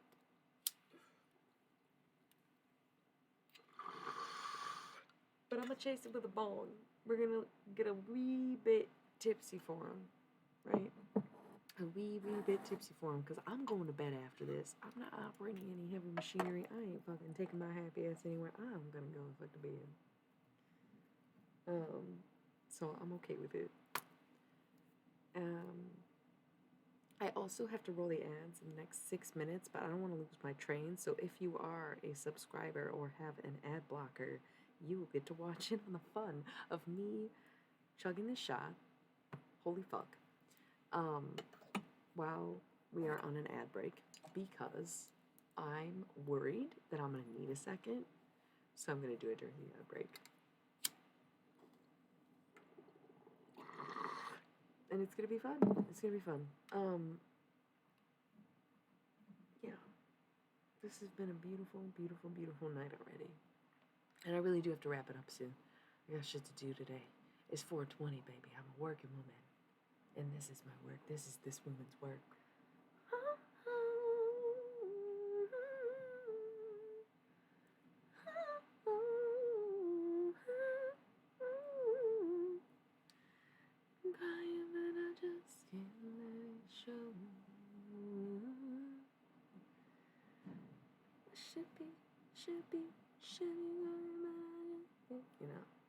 All things that we done but we never do.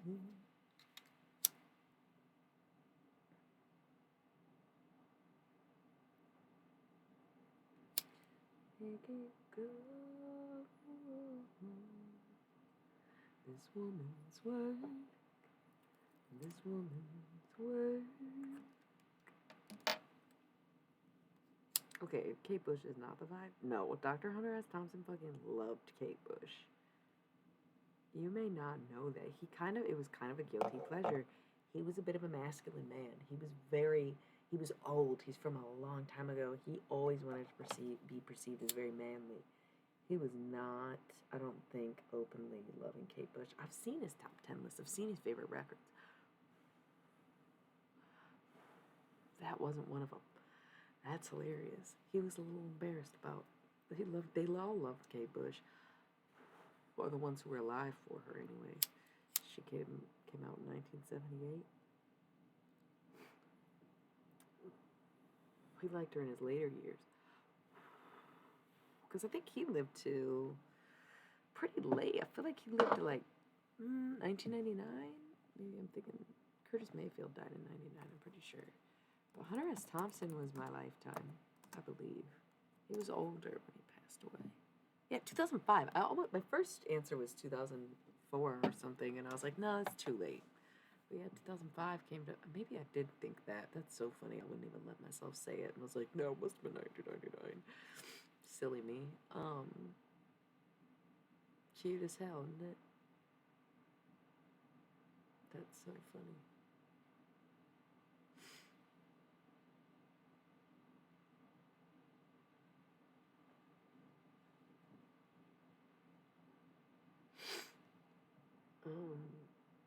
Yeah, he's very cool. Very, very cool. Yeah, see, they wish I was doing drugs right now. And it's like, sorry. It's incense. It's incense. I wish I had a blunt. I'm about to pack this bong bowl. I gotta roll the ads, though, before they do the auto timing. So if you are a subscriber or have an ad blocker, you're gonna take this shot with me while everybody else watches ads. You can. I think you'll be able to watch it in the replay if you decide to watch the replay. If you are not a subscriber and don't have an ad blocker, because I'm nervous, y'all. But if the night demands it, then so be it. If I'm gonna be a softcore little baby, lightweight, drug-free cutie, then I gotta get a little bit. If taking one singular liquor shot is how I get crazy, then so fucking be it.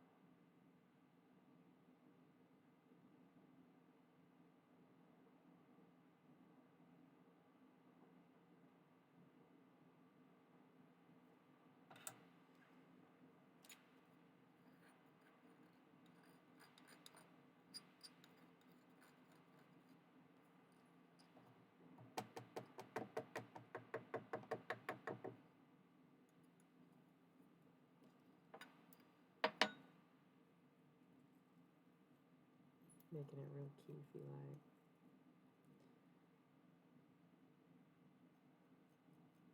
Yeah. They're like, please, ma'am, it's bicycle day. And I'm like, it's not. They're like, all right, so it's 420. And I'm like, all right, good point. If I want to talk to dead people, it's got to be their way, right? Or they'll go back to hell. They're like, we don't have to be here. It's a great point. We're gonna do this. We're gonna take this. We're gonna take this shot. We're gonna chase it with a bong, and we're gonna come back on here, and we're gonna talk to the psychedelic kings of the era. That's what we're gonna do. Stay tuned. It's gonna be a lot of fun. And if you're not a subscriber or have an ad blocker, then we'll be back in 3 minutes.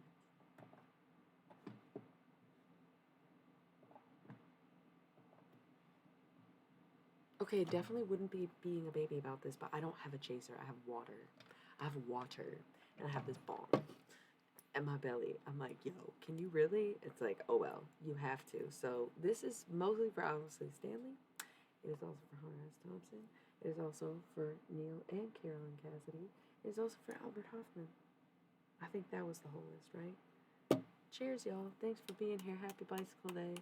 Thank you for leading those earlier days of the revolution.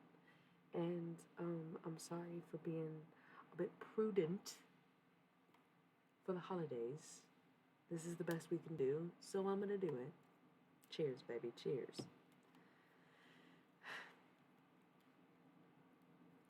Really? It's the nails. Water is not the best chaser. Have you ever had 99 espresso? I haven't, so that's what I'm asking. I do love a boozy coffee, though. Like, I will literally make some coffee and put all of it. A little fucking espresso martini, gimme. Okay, so this is to all y'all, mostly the writers too, the beatnik era, not just the psychedelia dude. Like, some of my heroes, people I've idoled, but more importantly, the people who never faked who they were. And I really, really love that about a lot of them. They were abjectly just assholes. So keeping it real, keeping it honest, keeping it 100. I love y'all so much. Thank you for being here. Thank you for guiding me and blessing me all this time and watching over me when I had no one else.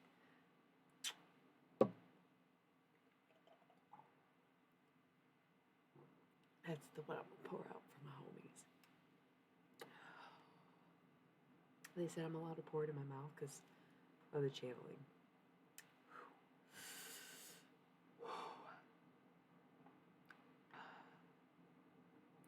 That's how they feel. They're like, this is all you have? And I'm like, yeah, well, at least it's like coffee and alcohol.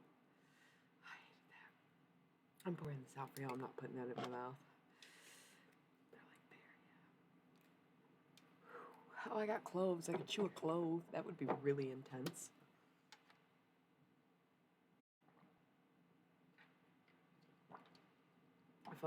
I love coffee in every variety. And it just includes boozy coffee and alcohol, coffee flavored things and coffee flavored alcohol. Because, like, I like diner coffee that's been sitting on the burner for 7 hours, but I also like fucking Starbucks level fancy coffees. I love making my French press with coffee that's not made for a French press, but I also love a fresh pull espresso. So, you know, pot of homemade. Fuck it, I'll drink the Keurig. I'll drink instant. I don't care. So, hey everyone, I did the shot successfully. Really proud of myself. I'm dying over it. It's not okay. Listen, do y'all remember 99 line? Like when I was young, it was 99 bananas was all the fucking rage, and I couldn't do it. It is just, but 99 bananas. One shot will fuck me up. This one shot is fucking me up because it's 99 espresso. So the reason that it's 99 bananas and 99 espresso, it's actually literally espresso, which I thought was really funny. Like triple espresso. The reason it is that, which also very cute, right? 999. It's because it's 99 proof alcohol. It's not a liqueur. It's right. It's very intense. It's very intense. Yeah, that's dope as fuck. That sounds really fucking cool. Are you from Hawaii or did you move there? Sorry, that's not the point. We're doing channel messages with the fucking LSD gang, basically. A bunch of hot names that we dropped all night. Stay tuned. I'm just getting really as high as they want me to, basically, before I channel them, because you gotta have offerings and respect for the dead. And most nights I have like a simple, bubbly, caffeinated beverage to offer my guests, but they're like, well, I don't see a caffeinated beverage here, ma'am. What else you got? And I'm like, oh Lord. And they're like, uh-huh.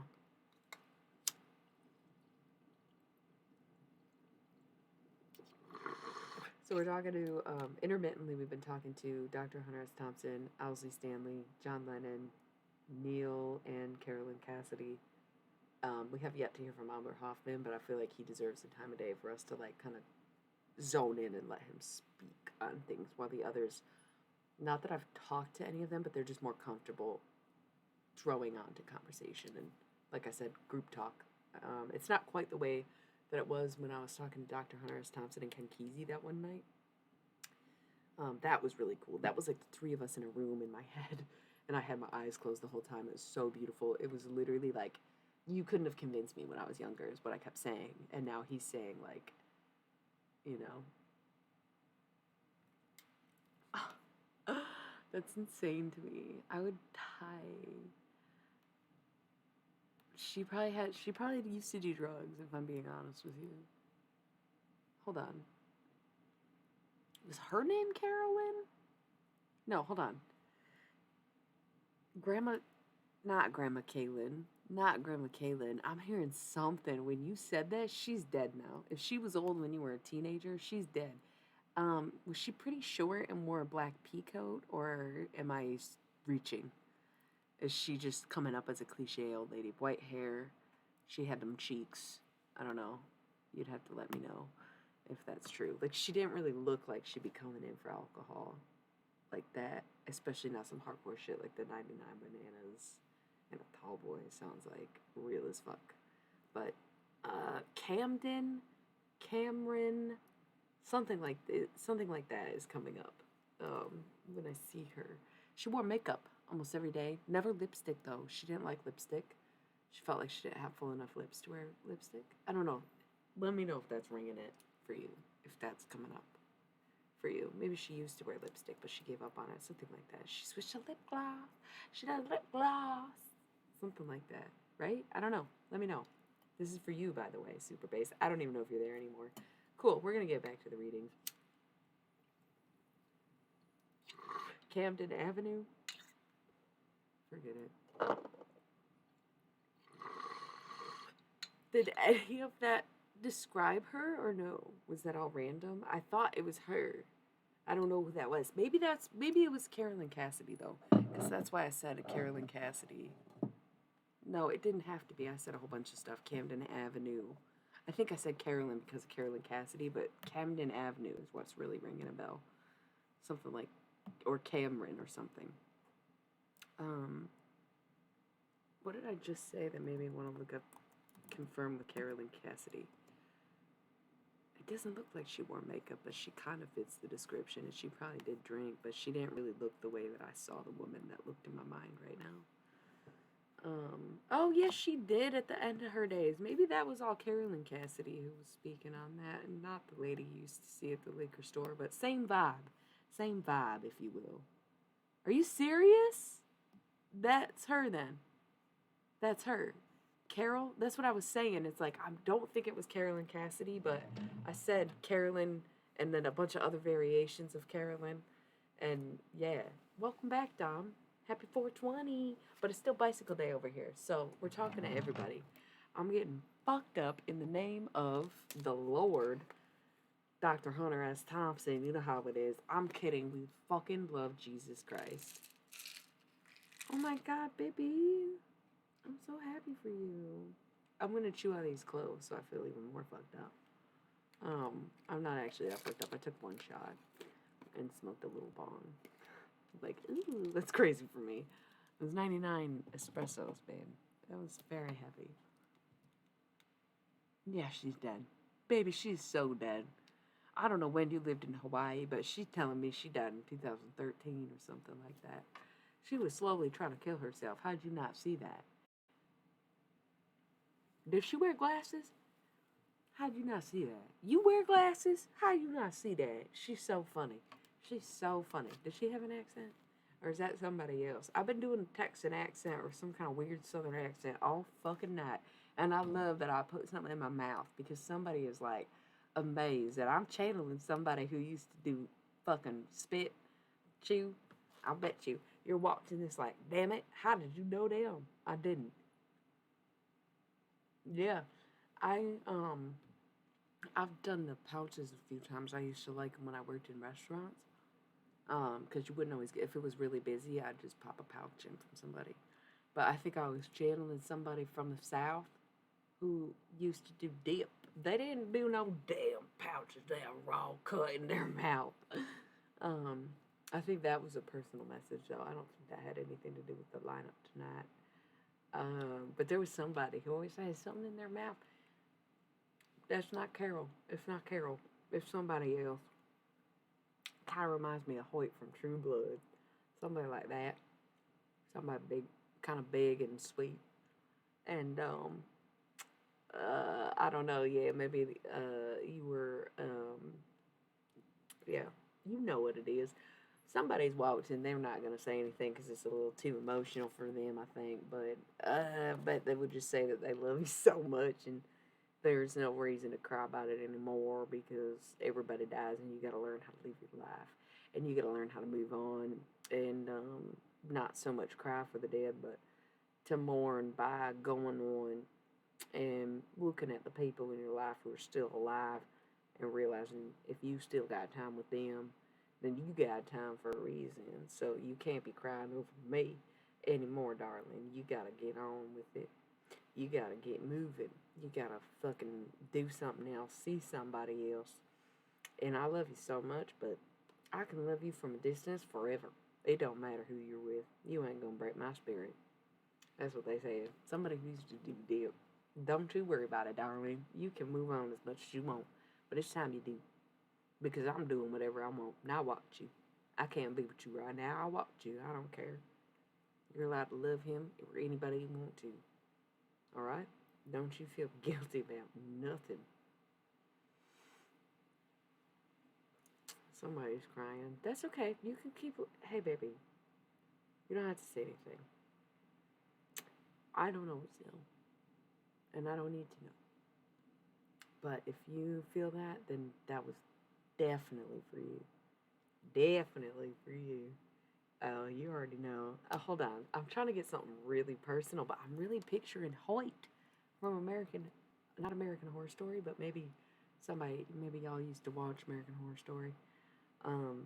Hoyt from True Blood is coming to mind. Maybe their name is Hoyt. That'd be really weird, but I'm Porcupine, Porky Pig, Porky Choppy Baby Bitch or something like that. I don't fucking know. Some weird southern shit probably coming to mind. Just to prove to you that it's me, right? I don't know. I don't know.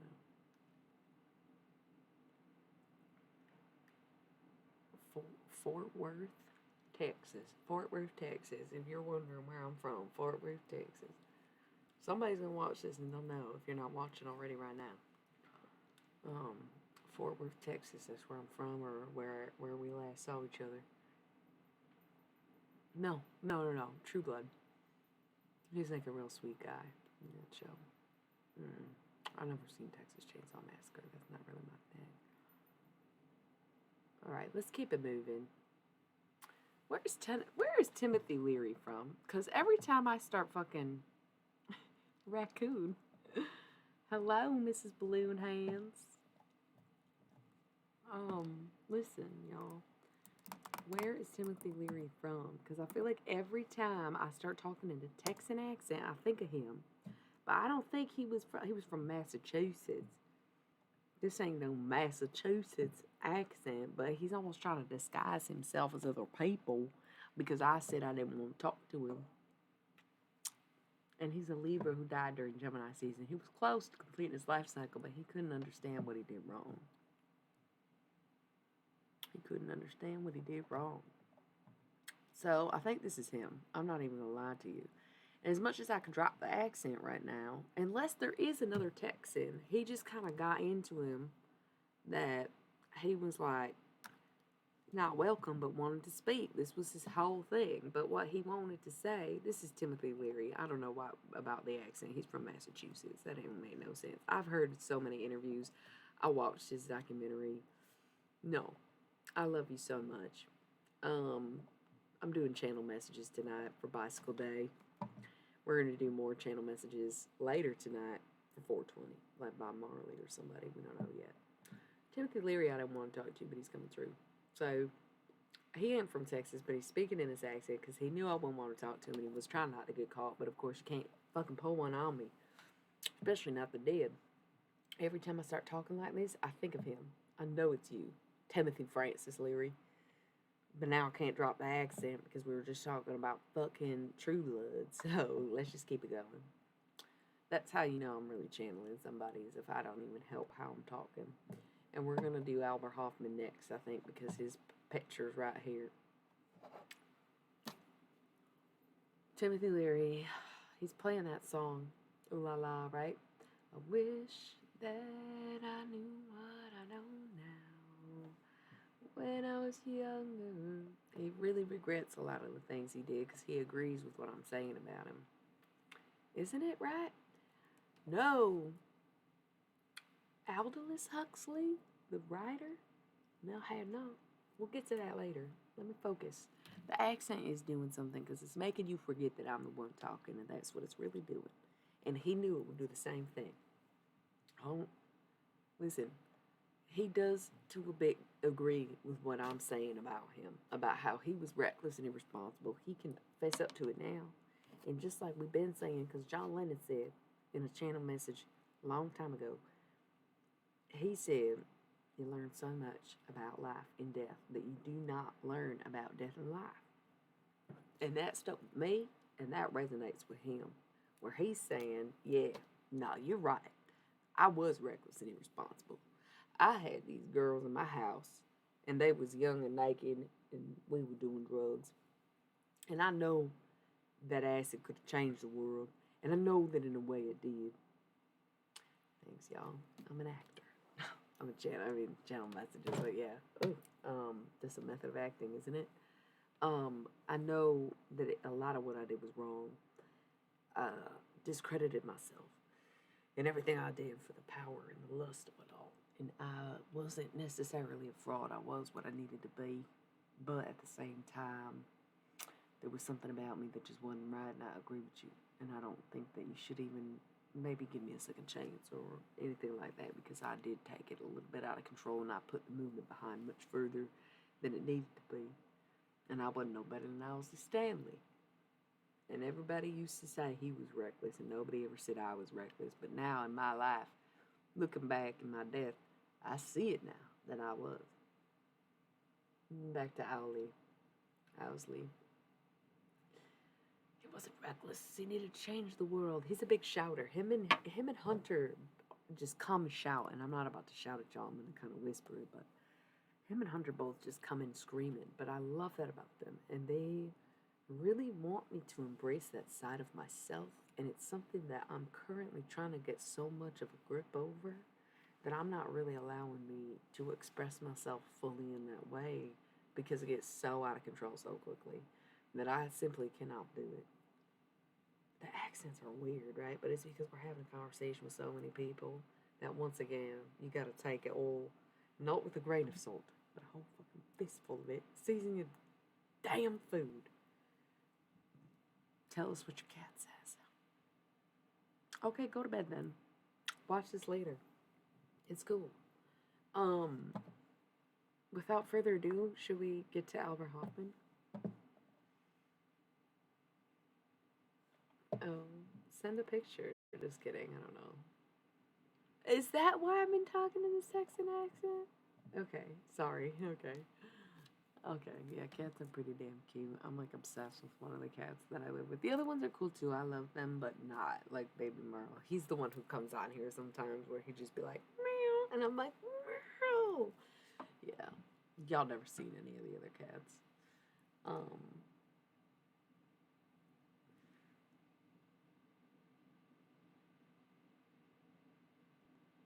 Albert Hoffman is saying he would have liked to listen to the Beatles. It almost makes no sense that he didn't. But he had a point in his life where he really regretted what he had done. And he felt like the Beatles were after him in a paranoid way, where he had done so much LSD that he became a different man. I was spelling his name wrong, and he didn't even correct me.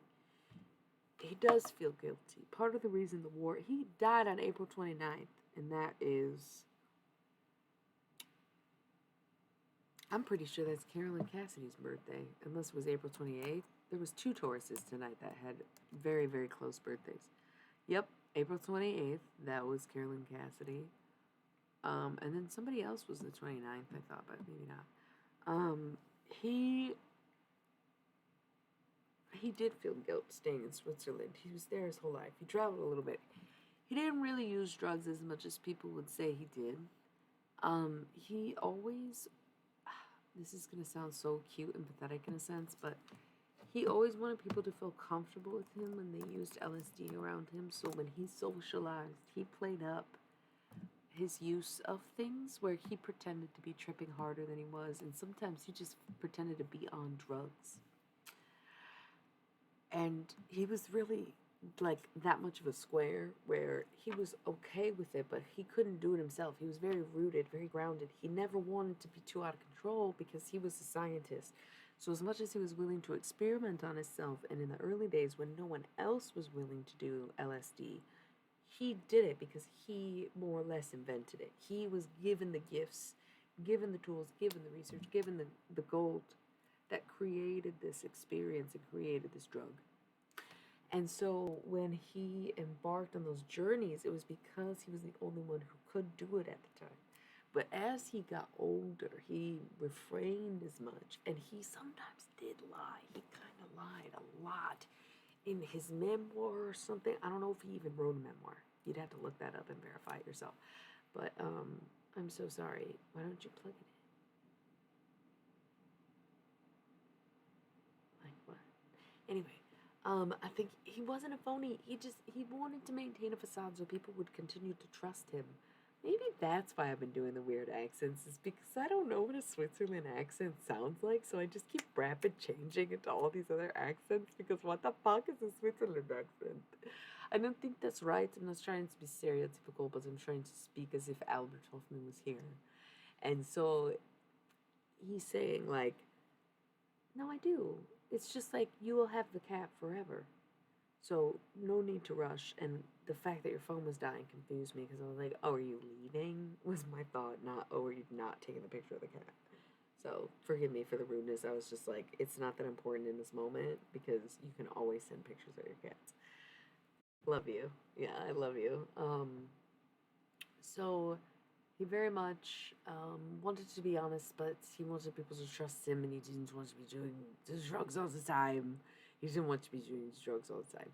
So he was very open to it, and he would host people, and he would tell people he took some before they got there, or he would say he took twice as much of a dose. I feel like I'm talking to his assistant right now, and that's why the accent is the way it is.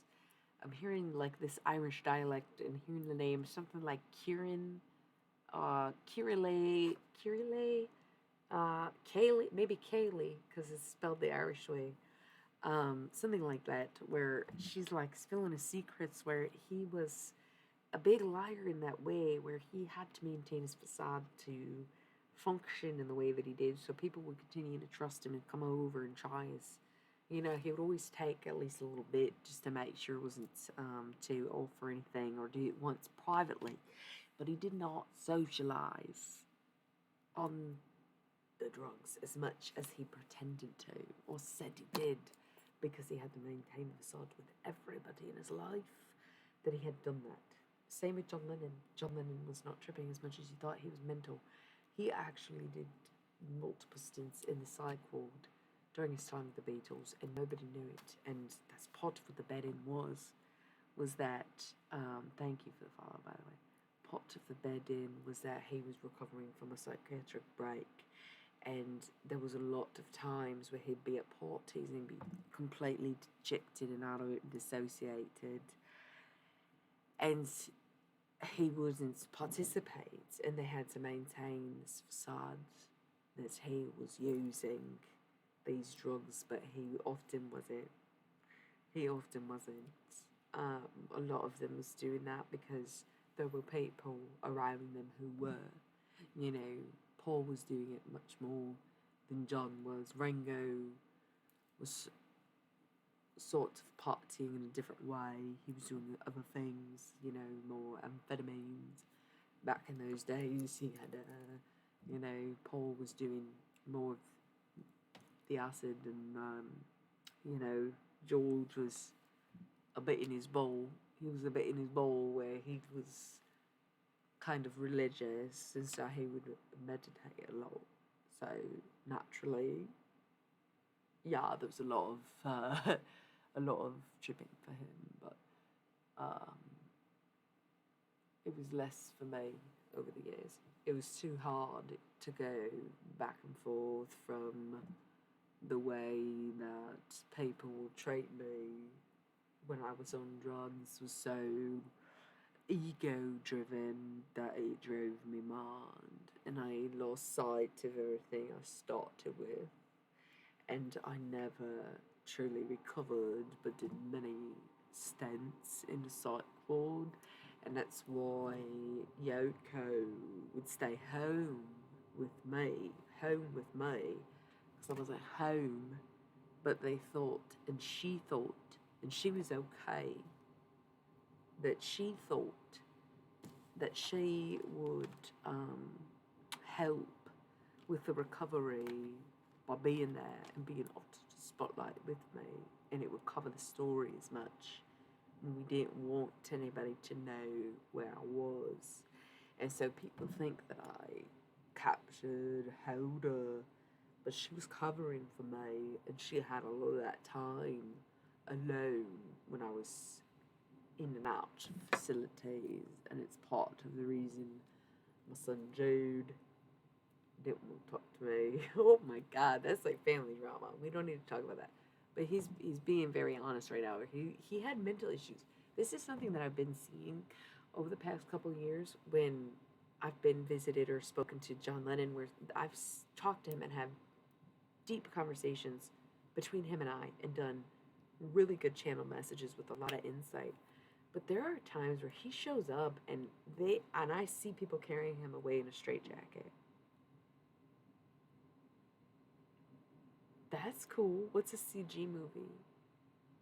That's cool. I've seen Sean, but I've never met him. You know, um, well, 6 degrees, but there was an intensity about the house because I think it was a demon in one of them, and I took it out on him. He showed.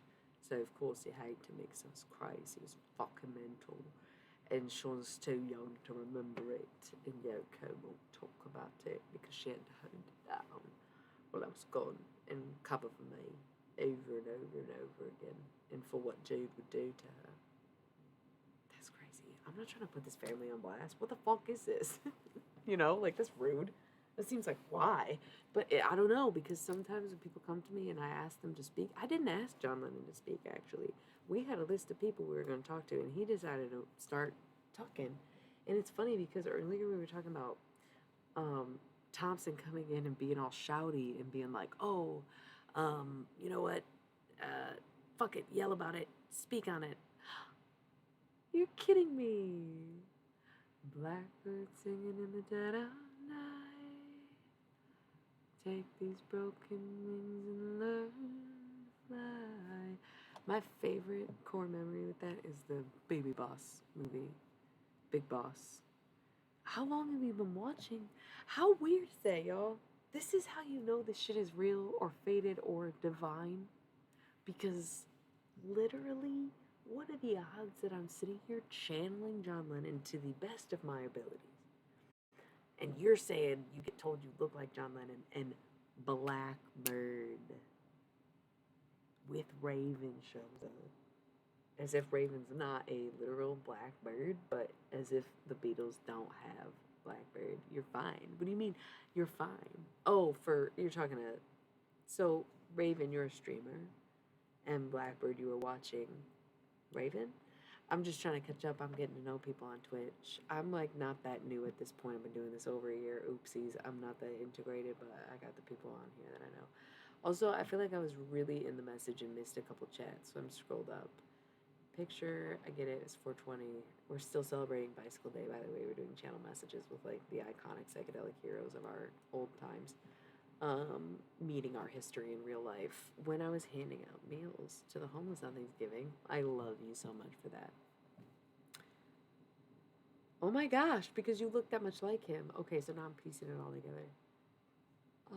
This is very cool. I love this.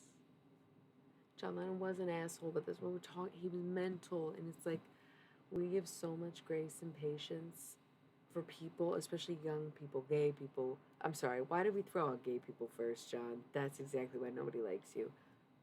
Women. I think gay really had a different context back in the day because everybody was doing stuff with like every gender at the time, and like there was less restrictions, but there was just like certain things. Like this isn't something I believe. This isn't. Obviously, I'm only 30. Like yes, I was there in the 90s, but I was not there in the 60s and 70s. So when they talk about it back in the day, everything was very openly like queer, from things like, I mean, Twisted Sister was a bit later, but that's like a great mainstream Kiss, and oh god, nobody's trying to credit David Bowie, no. But just things like that, where it's just interesting to hear it. Okay, so okay, yeah, I've always wanted to make friends with the Crows, and that's the same family, right? Cool, cool, cool. Oh, that's okay, babe. Thanks for being here. It's so cool. Have a great night. Yeah, yeah, yeah. It was really nice meeting you. I have a really good vibe right now. Like, I really like y'all. And the fact that I was talking about John Lennon or talking to through John Lennon when Blackbird showed up is literally so cosmic. And I just like, I can hardly, my heart is just like, yeah, like my heart is, okay, I could cry. Yeah, it really, and this is kind of why I broke down before I started the channel messages, where we can see how synchronized and in tune and honest and raw and connected these readings and channel messages are. We figured out Grandma Carol, who used to go to the liquor store and get 99 bananas. Like, did she or did she not wear makeup? And did she or did she not wear Pico? And did she or did she not have white hair? It doesn't matter. I still said she was something like Camden Avenue. I don't know if we got any confirmation on that. I'm just saying, some of the stuff that comes up, is very like, it's very hard for me to deny it, right? Oh, cool. I was wondering about the name Kona because he was talking about him living in Hawaii earlier, and I was thinking about Kona coffee is usually like Hawaiian, and you're saying Filipino, but I guess the islands are kind of like this if you were to look at a globe, right? Where like if this was Hawaii, this would be the Philippines, or like, right? Or I might be ignorant, but they both are in the Pacific Ocean, right? So they gotta be somewhat. I don't know. But I didn't. You said your family, so I didn't want to ask, but you bringing it up, I'm guessing that's. I've seen that though. I watched. I want to say I watched an anime where they reference it, and then I looked into it because it was so bizarre to watch, but I can't remember what the fuck I was watching. Or somebody maybe brought it up on here, but no, I know what you're talking about, and it's creepy as fuck, and it separates itself. Or no. Is that the same thing where it has these wings and it can fly and it goes to scare children and it like pretends to be dead or something? Yes. Yes. Yes. Yes. Okay. So, confirmation. If y'all need to rewatch the whole fucking VOD, then do it. That's wild that I would bring up the fact that he was talking about living in Hawaii even though you were just talking about the Philippines. So, this is such a fucking cosmic night. And this is the exact vibe that we curate on this channel. And that is why we are all here tonight. And I'm sorry I don't do personal readings, but do you need a personal reading when everything becomes this personal? No, you don't. And could you believe that I would consider giving this up just because the messages that come through are not necessarily what the life that I'm living? Can you imagine if I gave this up for everyone? Because you decided to fucking not do what you were meant to do all along. That's not fair. Oh, okay. Bet I've watched something where they reference that creature. It's creepy as fuck. I'm gonna Google it so I can see if it's the same thing I'm thinking of. Where they like depict it with its split body. Oh, I do remember what I was watching. I think. Oh, maybe this isn't the thing I was thinking of.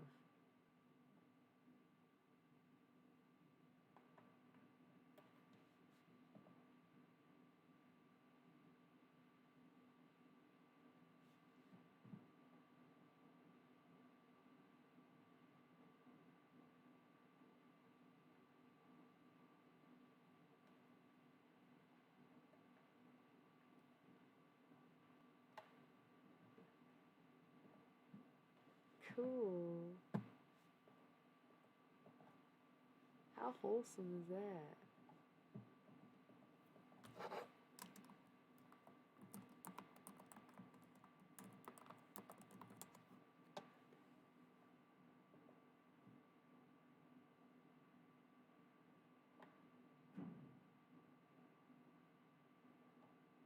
And looking at results. I think this is what I was thinking of, but it's like the pictures are weird because they're all very different. If you Google Walk Walk, and there's not very many results. And it's a tree, is what this is showing me, in floral fantasy. So, Walk Walk tree.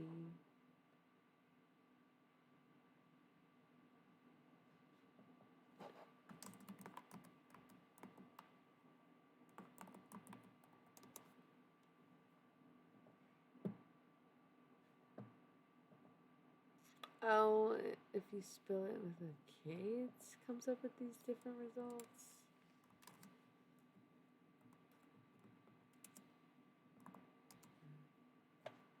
Yeah, okay. I think this is the thing I was thinking of, maybe. Yep, because this one is separating itself. So I think the reason I knew what this was, um, is because I was watching this like random, um, someone who repurposes dolls made a Monster High doll into a Wok Wok. It was like, whoa, this is so cool. So I looked into it. They called it something else though. That's why I was like so confused. I love True Blood. How long have you been watching and not saying anything, my love? Do you do that? Do you lurk a lot, Miss Balloon Hands? I didn't even know you were there. Yeah, that is sweet of you. Wow, hey everybody. It's cool that you're all here. How is everyone? Sorry to hear that. I've never been to Hawaii, but it's pretty beautiful. I'd probably only go if I got invited because I understand that tourism in Hawaii is kind of like really destructive and kind of economically not even that great for locals from what I've heard or read. But that's cool. I just assume that when people don't say anything that they just haven't been here in a while. So welcome everybody. How's everybody doing? We've been doing channel messages tonight, so lots of random accents. And because it's bicycle day, despite the fact that it's definitely 420 at this point, we're still in bicycle day mode, obviously. So we were doing channel messages from random psychedelic heroes of back in the day, from Hunter S. Thompson to John Lennon to Albert Hoffman himself. And it's been kind of great. I ain't even gonna lie, it's been great.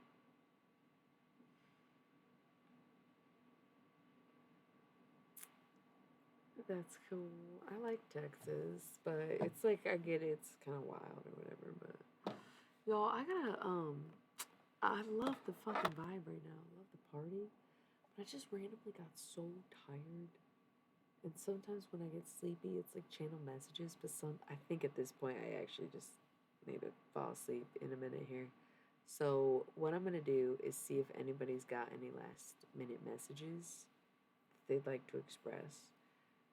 And then we're gonna roll some ads. We're gonna go into chat mode for at least a few minutes, and I'm gonna unwind before I end the stream and chat more. But I'm gonna wrap up the channel messages and be done with tarot for the evening so that we can get out of here soon. So before I hit ads, got 20 minutes to see if anybody else is gonna talk to me this evening. But before we do, because there's a lot of cards on the table, but the thing is, with channel messages is sometimes I'll use the tarot, but a lot of times it's just the act of shuffling that will get me in the mood to channel.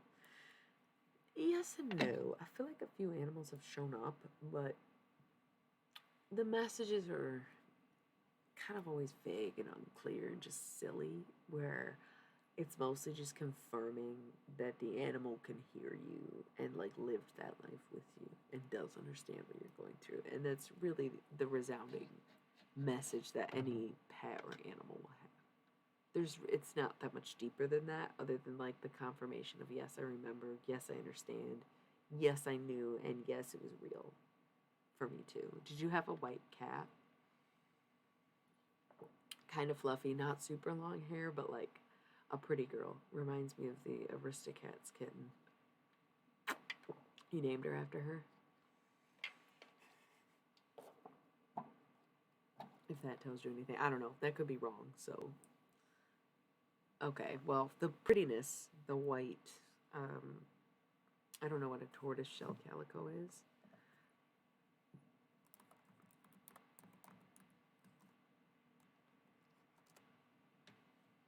Oh yeah, the kind that doesn't even have any fucking white on it. That's hilarious. Nice. That's great. Somebody's cat was like, oh meow. Um,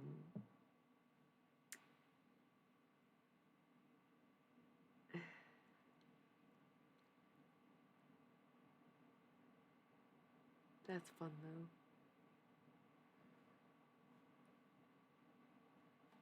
Oh, cute. Did anybody name him after the girl in the movie?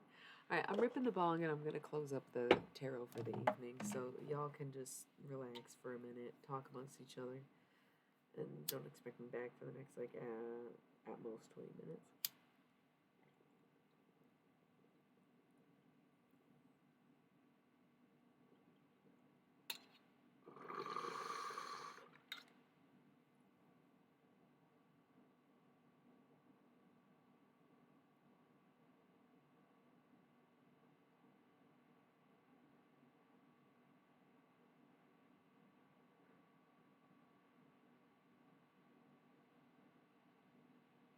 There's a fat great chunk I live with. His name's Merle Grayson. Merle Streep Grayson Smith fucking Wesson. I don't know what the fuck his name is. That's adorable. Alright, messages. I'm hearing Electric Six. I want to make it last forever. I want to make it last forever. I want to make it last forever. I want to make it last forever. I don't even know what song that is. Gay Bar? I don't know. I'm seeing like Hunter S. Thompson. Closing remarks. I'm seeing a few of them. Okay.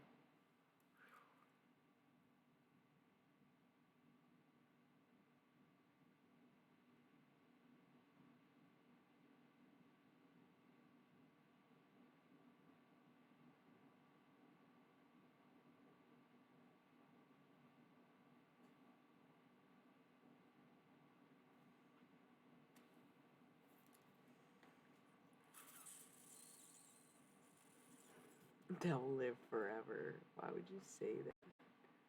I feel like I was getting a personal message. Um, whoa. Let me go back in. My corona.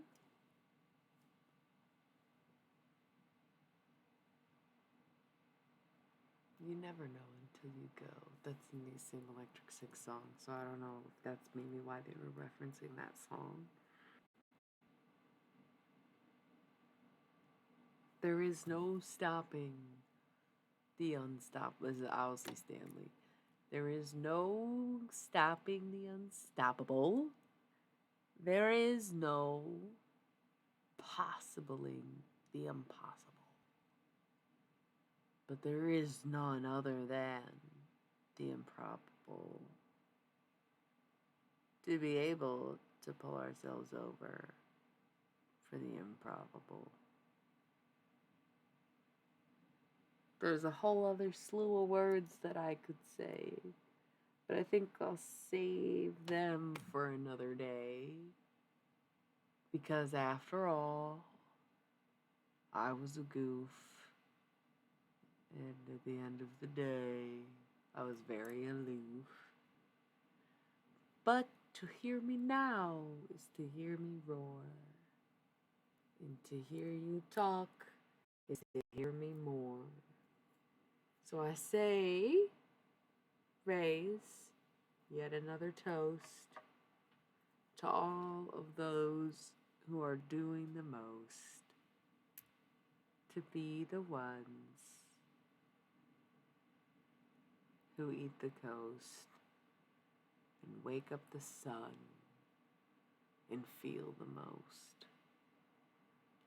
To be love is to have had it, but to teach others is to have comprehended the power of exactly what this is. Whether it's on your tongue or on fingertips, there's something so much more than what you can see. But after all, we have to let it be.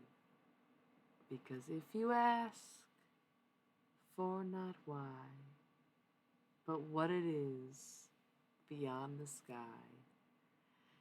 then you could see the endless lights of every other fucking night.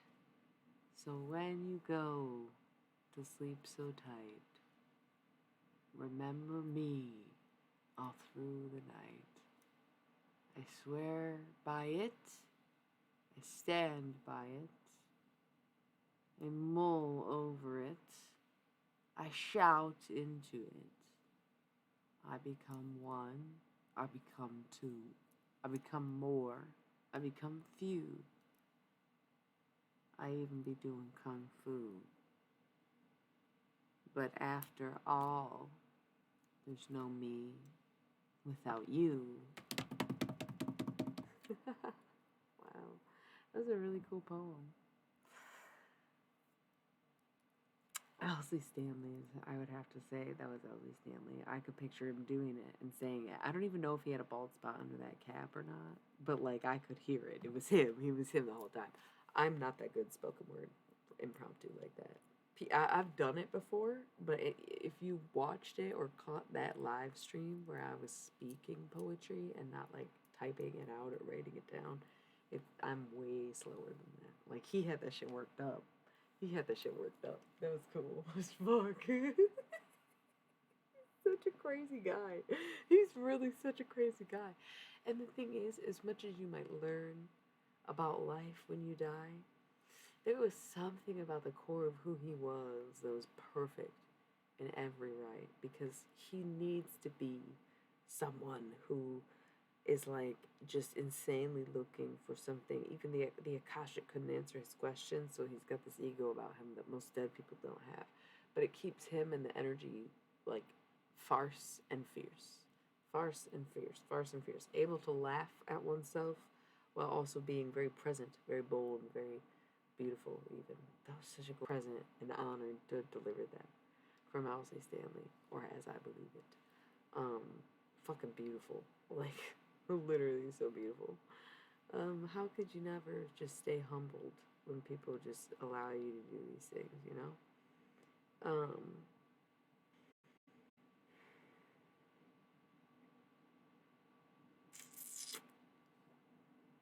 Listen. Like, listen. The barn rack is right here. The sweetest and synergy.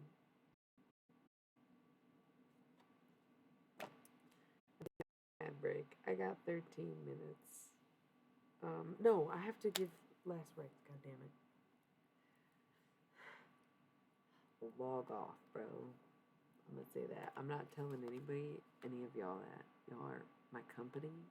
You're like my. I'm not gonna say ride or die. There's no fucking way I'd ever ask you to die for my causes.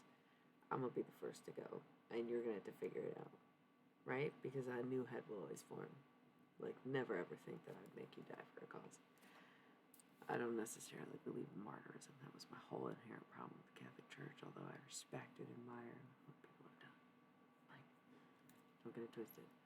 Someone comes on here, and, like, naturally I'm going to get emotional. I was already emotional about this earlier, and I don't know if you've been clicking in and out or sleeping or whatever, but it's probably better that you log off so that you don't hog the airwaves and, like, take up any more of my time in my life. Right? Once again, that's not for any of y'all. That's for number 9 this evening. Good day. We have enough Capricorns on the. Like, whoops. Okay, be right back. I'm gonna take 3. No, we have to finish this. Damn it. 12 minutes. Fuck. Be quiet. Okay. Last rites. Well, not last. We'll talk again, but who else? Albert Hoffman. He was very much into aesthetic. He was not necessarily fond of the aesthetic that came with the culture, and that's why he didn't so much get into it when everybody else didn't. That's why he wanted to foster his belief that he was participating more than he was, because he could not find his identity in it, oddly enough. He faked it. He faked it a lot. He was just like, he couldn't fucking find himself. And there was this need to, he's a Capricorn, by the way, that's why I said that. There was this need for him not to fit in, but to be trusted by them. And he puts a very big emphasis on that because there was just so much going on. And he was developing stuff that no one knew about or realized. And that he once again did always test on himself, but privately alone in his chambers, and then pretended like he was doing it in the moment with other people. But like he did always ethically test it on himself first, because of his initial testing, and always trusted that. And he found his faith, he found his spirituality. That's why he was able to walk the path that he did. But he didn't find the synthetic bullshit, like the syntheticness of the aesthetic of the clothes, of the music, of the cars, of the time and the era. He just kept to himself mostly. Like he was just very, that's how it felt for him. So he had to fake a lot of it. His memoirs, many lies. And he says he doesn't regret burying yourself with lies. He says he regrets burying himself with lies. That's something that he would have done different. He would have lived his life more honestly if he could. And for as many regrets as someone could have, and for someone like him to say that when he did so much for mankind, for science, for psychedelics, it doesn't matter who he did for or what it was. So much. He wished he could have been more honest about who he was. He was, as you'd say, a nerd, is how he would put it. So he wanted to be all about the science, but he had to fake it and be about the culture. So he just regrets not living more honestly, is how he would put it. Ooh la la. Because he did always like that song. That's cool. Whew. Our Hoffman, definitely. And he tells me, walk in good faith, sister. They always knew. That's why I was so devoted, even from a very early age. As soon as I knew, as soon as I found out, as soon as I recognized it, as soon as I went there, I couldn't get out. And that was clove, by the way. I'm just like munching on cloves, pretending like I'm so fucked up for these fucking fools who used to fucking drink gallons of acid or whatever the fuck ether breathers they were. We're not using mouth breather, we're using ether breather, okay? God, okay. Listen, we're doing channel messages for Bicycle Day. Get with it or get out with it, you know? Don't stop me, don't slow me down. I'm wrapping up with the tarot, and we're going to chit-chat for a little bit so you'll be able to ask me questions and get any fucking chats in if you want to, or see what I can do. Nobody cares, dude. I'm wrapping up channel messages in the next 8 minutes, rolling my ads so that the automatic rolls don't go off, and then coming back to chat before I wrap it up, wind down, and go fuck to bed. Because I got shit to do today. It's 4:20, baby. It's going to be a long one. But it's going to be so much fun. It's going to be beautiful out. And I can't wait. But I got to sleep. Should already fucking end the stream. I don't even want to know what time it is. Please never tell me. Actually, I think it might be a little earlier than I initially thought it was. Little bit, but not by much. So, I'm not going yet. I gotta wind down. I can't jump from tarot to sleep mode. We have to chit-chat for a minute, but I'm checking if we have any other messages. We got final remarks from Elsie Stanley and Albert Hoffman. And I think Hunter S. Thompson's good. He's good. He wants to talk to me more than he wants to talk to anybody else. Who else? The Cassidys were not that into this, and they asked that we never call them again, but it's very cute that we included them, is what they said. That's fine. Sorry. I think it was for Carol, not for Carolyn.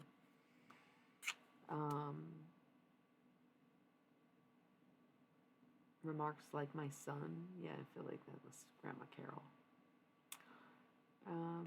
Who else did we talk to tonight? John Lennon, nobody. Jerry said he'd show up, but he didn't. He's so aloof. I love that about him. I've been really doing the channel message with him. But I'm pretty sure I had his soul in an orb for like many years, so I wouldn't want to talk to me either. I get it. I realized what I was doing, and I didn't mean to imprison anybody. It just felt that way because I went to a seance one time. Okay. What? Don't worry about it. I'm a necromancer. Not yet. I'm going to roll ads and we're going to chit chat for about 20 minutes and then I'm going to go. Because, like, I can't just. I call it post apocalyptic thoughts. Because, like, the awakening and then the thoughts after the awakening, basically. Okay, ghost, regret. Skull of darkness, blind spots, jack-o'-lantern, protection, the lamp, remembrance. This is literally what the whole reading was about. You may not see it now, but they're protecting you from miles ahead. And to get everything that you want, you better be patient. And kind and honest, right? What are these two? Final notes. Cauldron, synergy and healing. The Witch, the earthly weaver of the worlds, and Skull of Stars, infinite possibilities. So, on one hand, in order to heal this connection, you must work with the Witch. And although you may not want to do magic, you're already doing it, and you already called upon the Witch. You already summoned the Witch. And now the Witch is there saying, bitch, you have a ticket. Right? So, think of it as infinite. Think of it as possibilities. Stop thinking of it as guilty. You know, Kate Bush vibes. Trick or treat, mischief and play. Let's have some fun. Okay? Let's have some fun. Okay? Make it fucking fun. If you want anybody to fucking be patient. Because Skull of Stars, infinite possibilities, I guess that goes any way that it does. If there's infinite possibilities in one scenario, then there's infinite scenarios with infinite possibilities within each one. Joy, rejoicing in the present. Dawn, the light after the darkness. It is hope. It is right now, my guys. The underworld, where all things pause and begin again, and winter, the sacredness of pauses. Pause, click, boom. The hearth, happiness in our hearts and home. Last call, skull of light, illumination. What's done in the dark shall come to light. So there is very little purpose to hide anything that you've done, right? Gotta love it. Just like chewing on some cloves. So anyways, how's everybody doing? We're about to go into chat mode. I gotta roll these ads. I got 3 minutes until the pre-roll timer goes off, and then they just play, and we don't know when. We had a full hour of uninterrupted ads, so don't fucking complain. I play or Twitch plays too many ads. It is 3 minutes every hour, unless I need more time between takes or have something to do. Right? Love you so much. Yep. Let's play. Was that PBS or something? Mummy, change. It's about to change or it's about to blow up in your face. Cauldron, synergy and healing. You must heal this or you'll never move on. Trick or treat, mischief and play. You might as well have fun.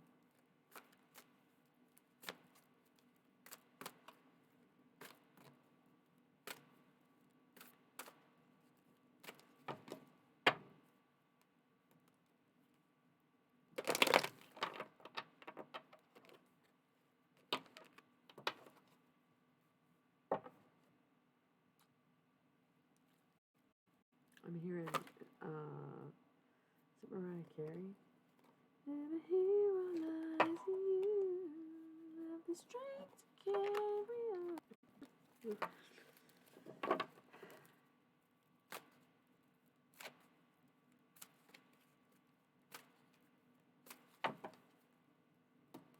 Had a very enjoyable day.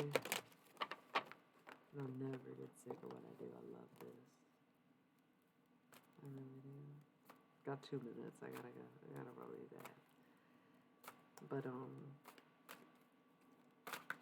there's like so much, you know.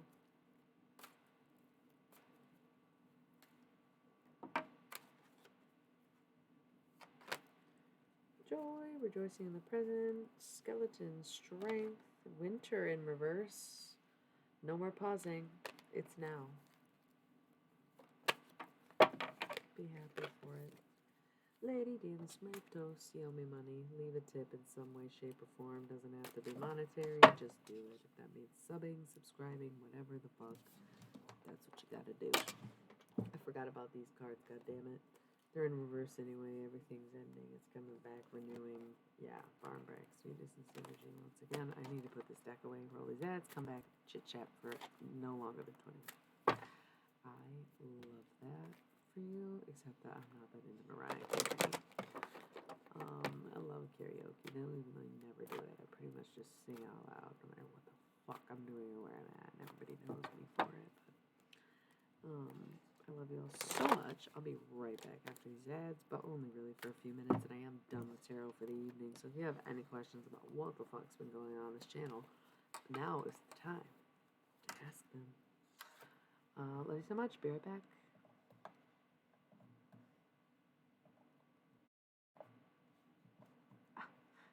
Try to mute it.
I don't want to keep you waiting. But also my lips feel fucking crazy right now because I've been eating whole cloves for the past hour or so. We're now officially in chat mode. Feel free to ask me any questions related to tarot, the reading, or otherwise. I'm about to be wrapping it up in the next probably 15, 20 minutes, but I need to decompress and decompose before I just jump off and try to sleep after such a long and insightful.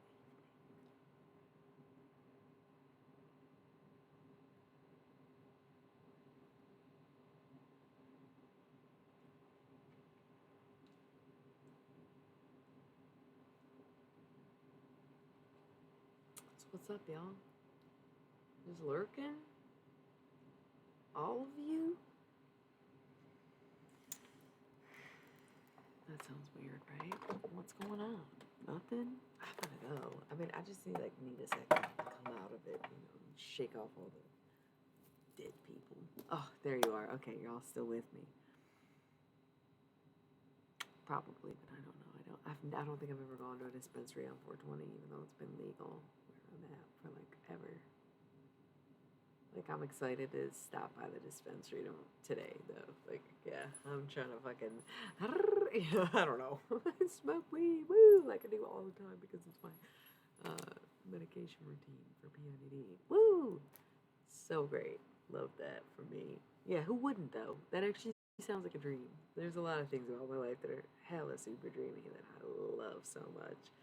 Would not trade for the world.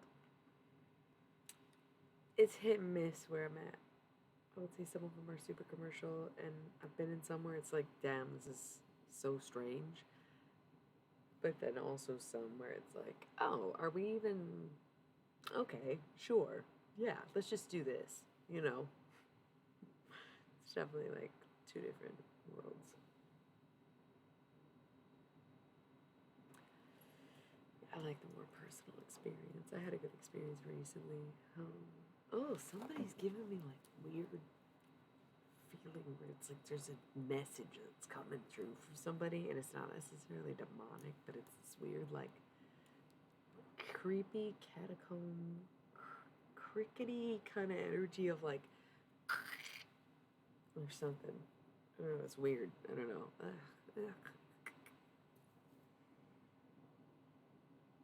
Ooh, yeah. I didn't look ahead, but I'm gonna find out when I get there. Yeah, yeah, yeah.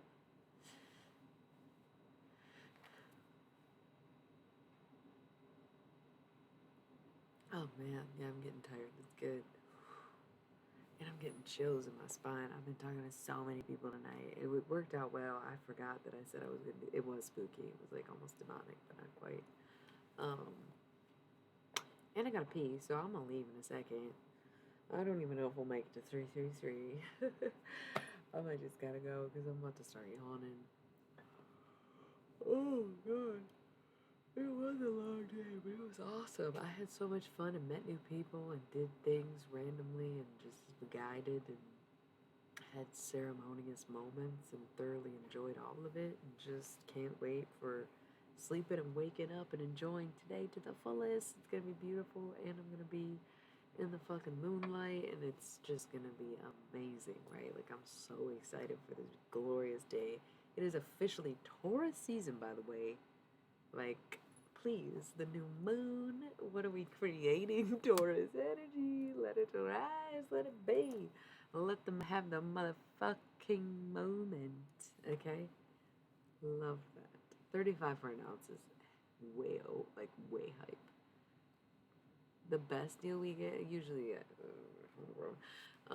best deals that I get on the regular would be 50. It's a great price. It's amazing. But 35 is, whoa. Caregiver stuff. Of caregivers, my darling. Um, yeah, it's gonna be a great day. Holy shit, this really kills my laptop so fucking fast. I love y'all so much. Just so you know, if you're new to the stream or just watching randomly, I typically stream Sunday, Monday, Thursday, Fridays. But because of the holidays, I knew I needed to stream tonight, and I might regret it today and be super tired, but I have an energy drink that I got ready to go for me when I wake up in the after morning. And I'm so excited for this day. It's going to be beautiful in every single way. It's really a good day. I think yesterday was a great day too, like I said. I think I managed to have a pretty good day every day, but there are days I'm in a bad mood. And there's a big difference in a bad day and a bad mood where Sometimes if I'm in a bad mood, I can still manage a good day. Or sometimes if I'm in a bad mood, I want a bad day. And I'll do anything to get my way. Because destructive, chaotic disorder is what it should be called. Is like very perilous for lack of better words.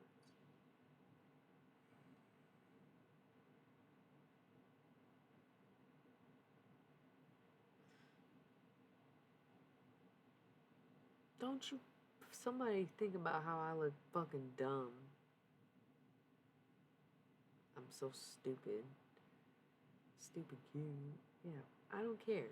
We're dropping those kind of words from our vocabulary because it's still negative and negative self-talk most of the time. So no, just regular cute. Hell yeah. Fuck yeah, I'll be smoking too. But I will be streaming tonight because it's Thursday, so it's one of my regular days. And a holiday, so it's gonna be lit. Pussy weed, baby. There were so many things I wanted to talk about tonight and then forgot that I was gonna do the elder stream.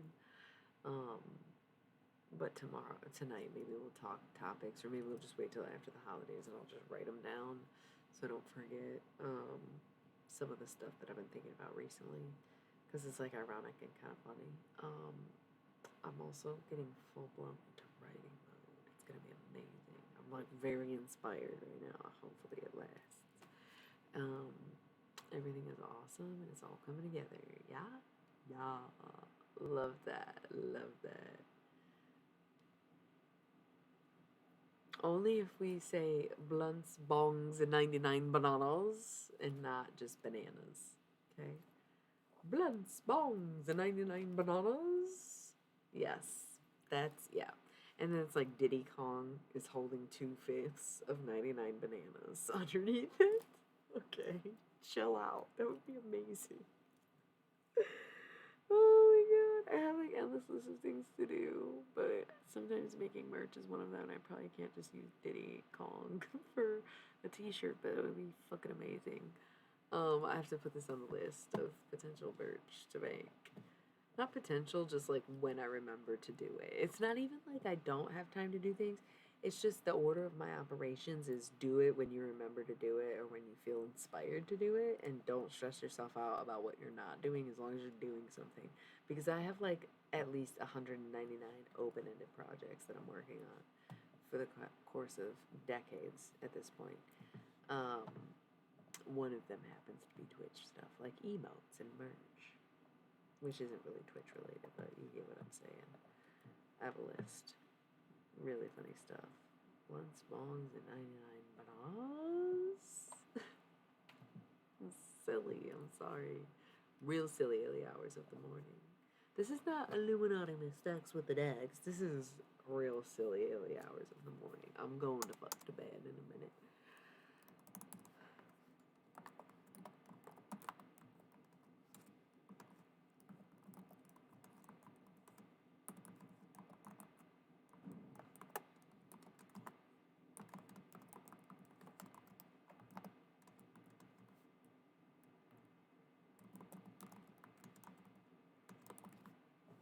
Hilarious, love it. Okay.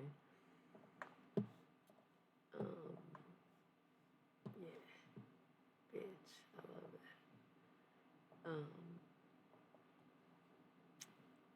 Yeah, sometimes it sucks to feel like everyone hates your guts. But what's even worse is just being in denial of it, right? um, yeah, like that's literally the life. I don't know who the fuck would agree that that's the life, but hey, I feel sorry for you as much as I do for me, which is a little bit, but not that much at the same time. Cheers, everybody. Happy 420. About to roll out of here.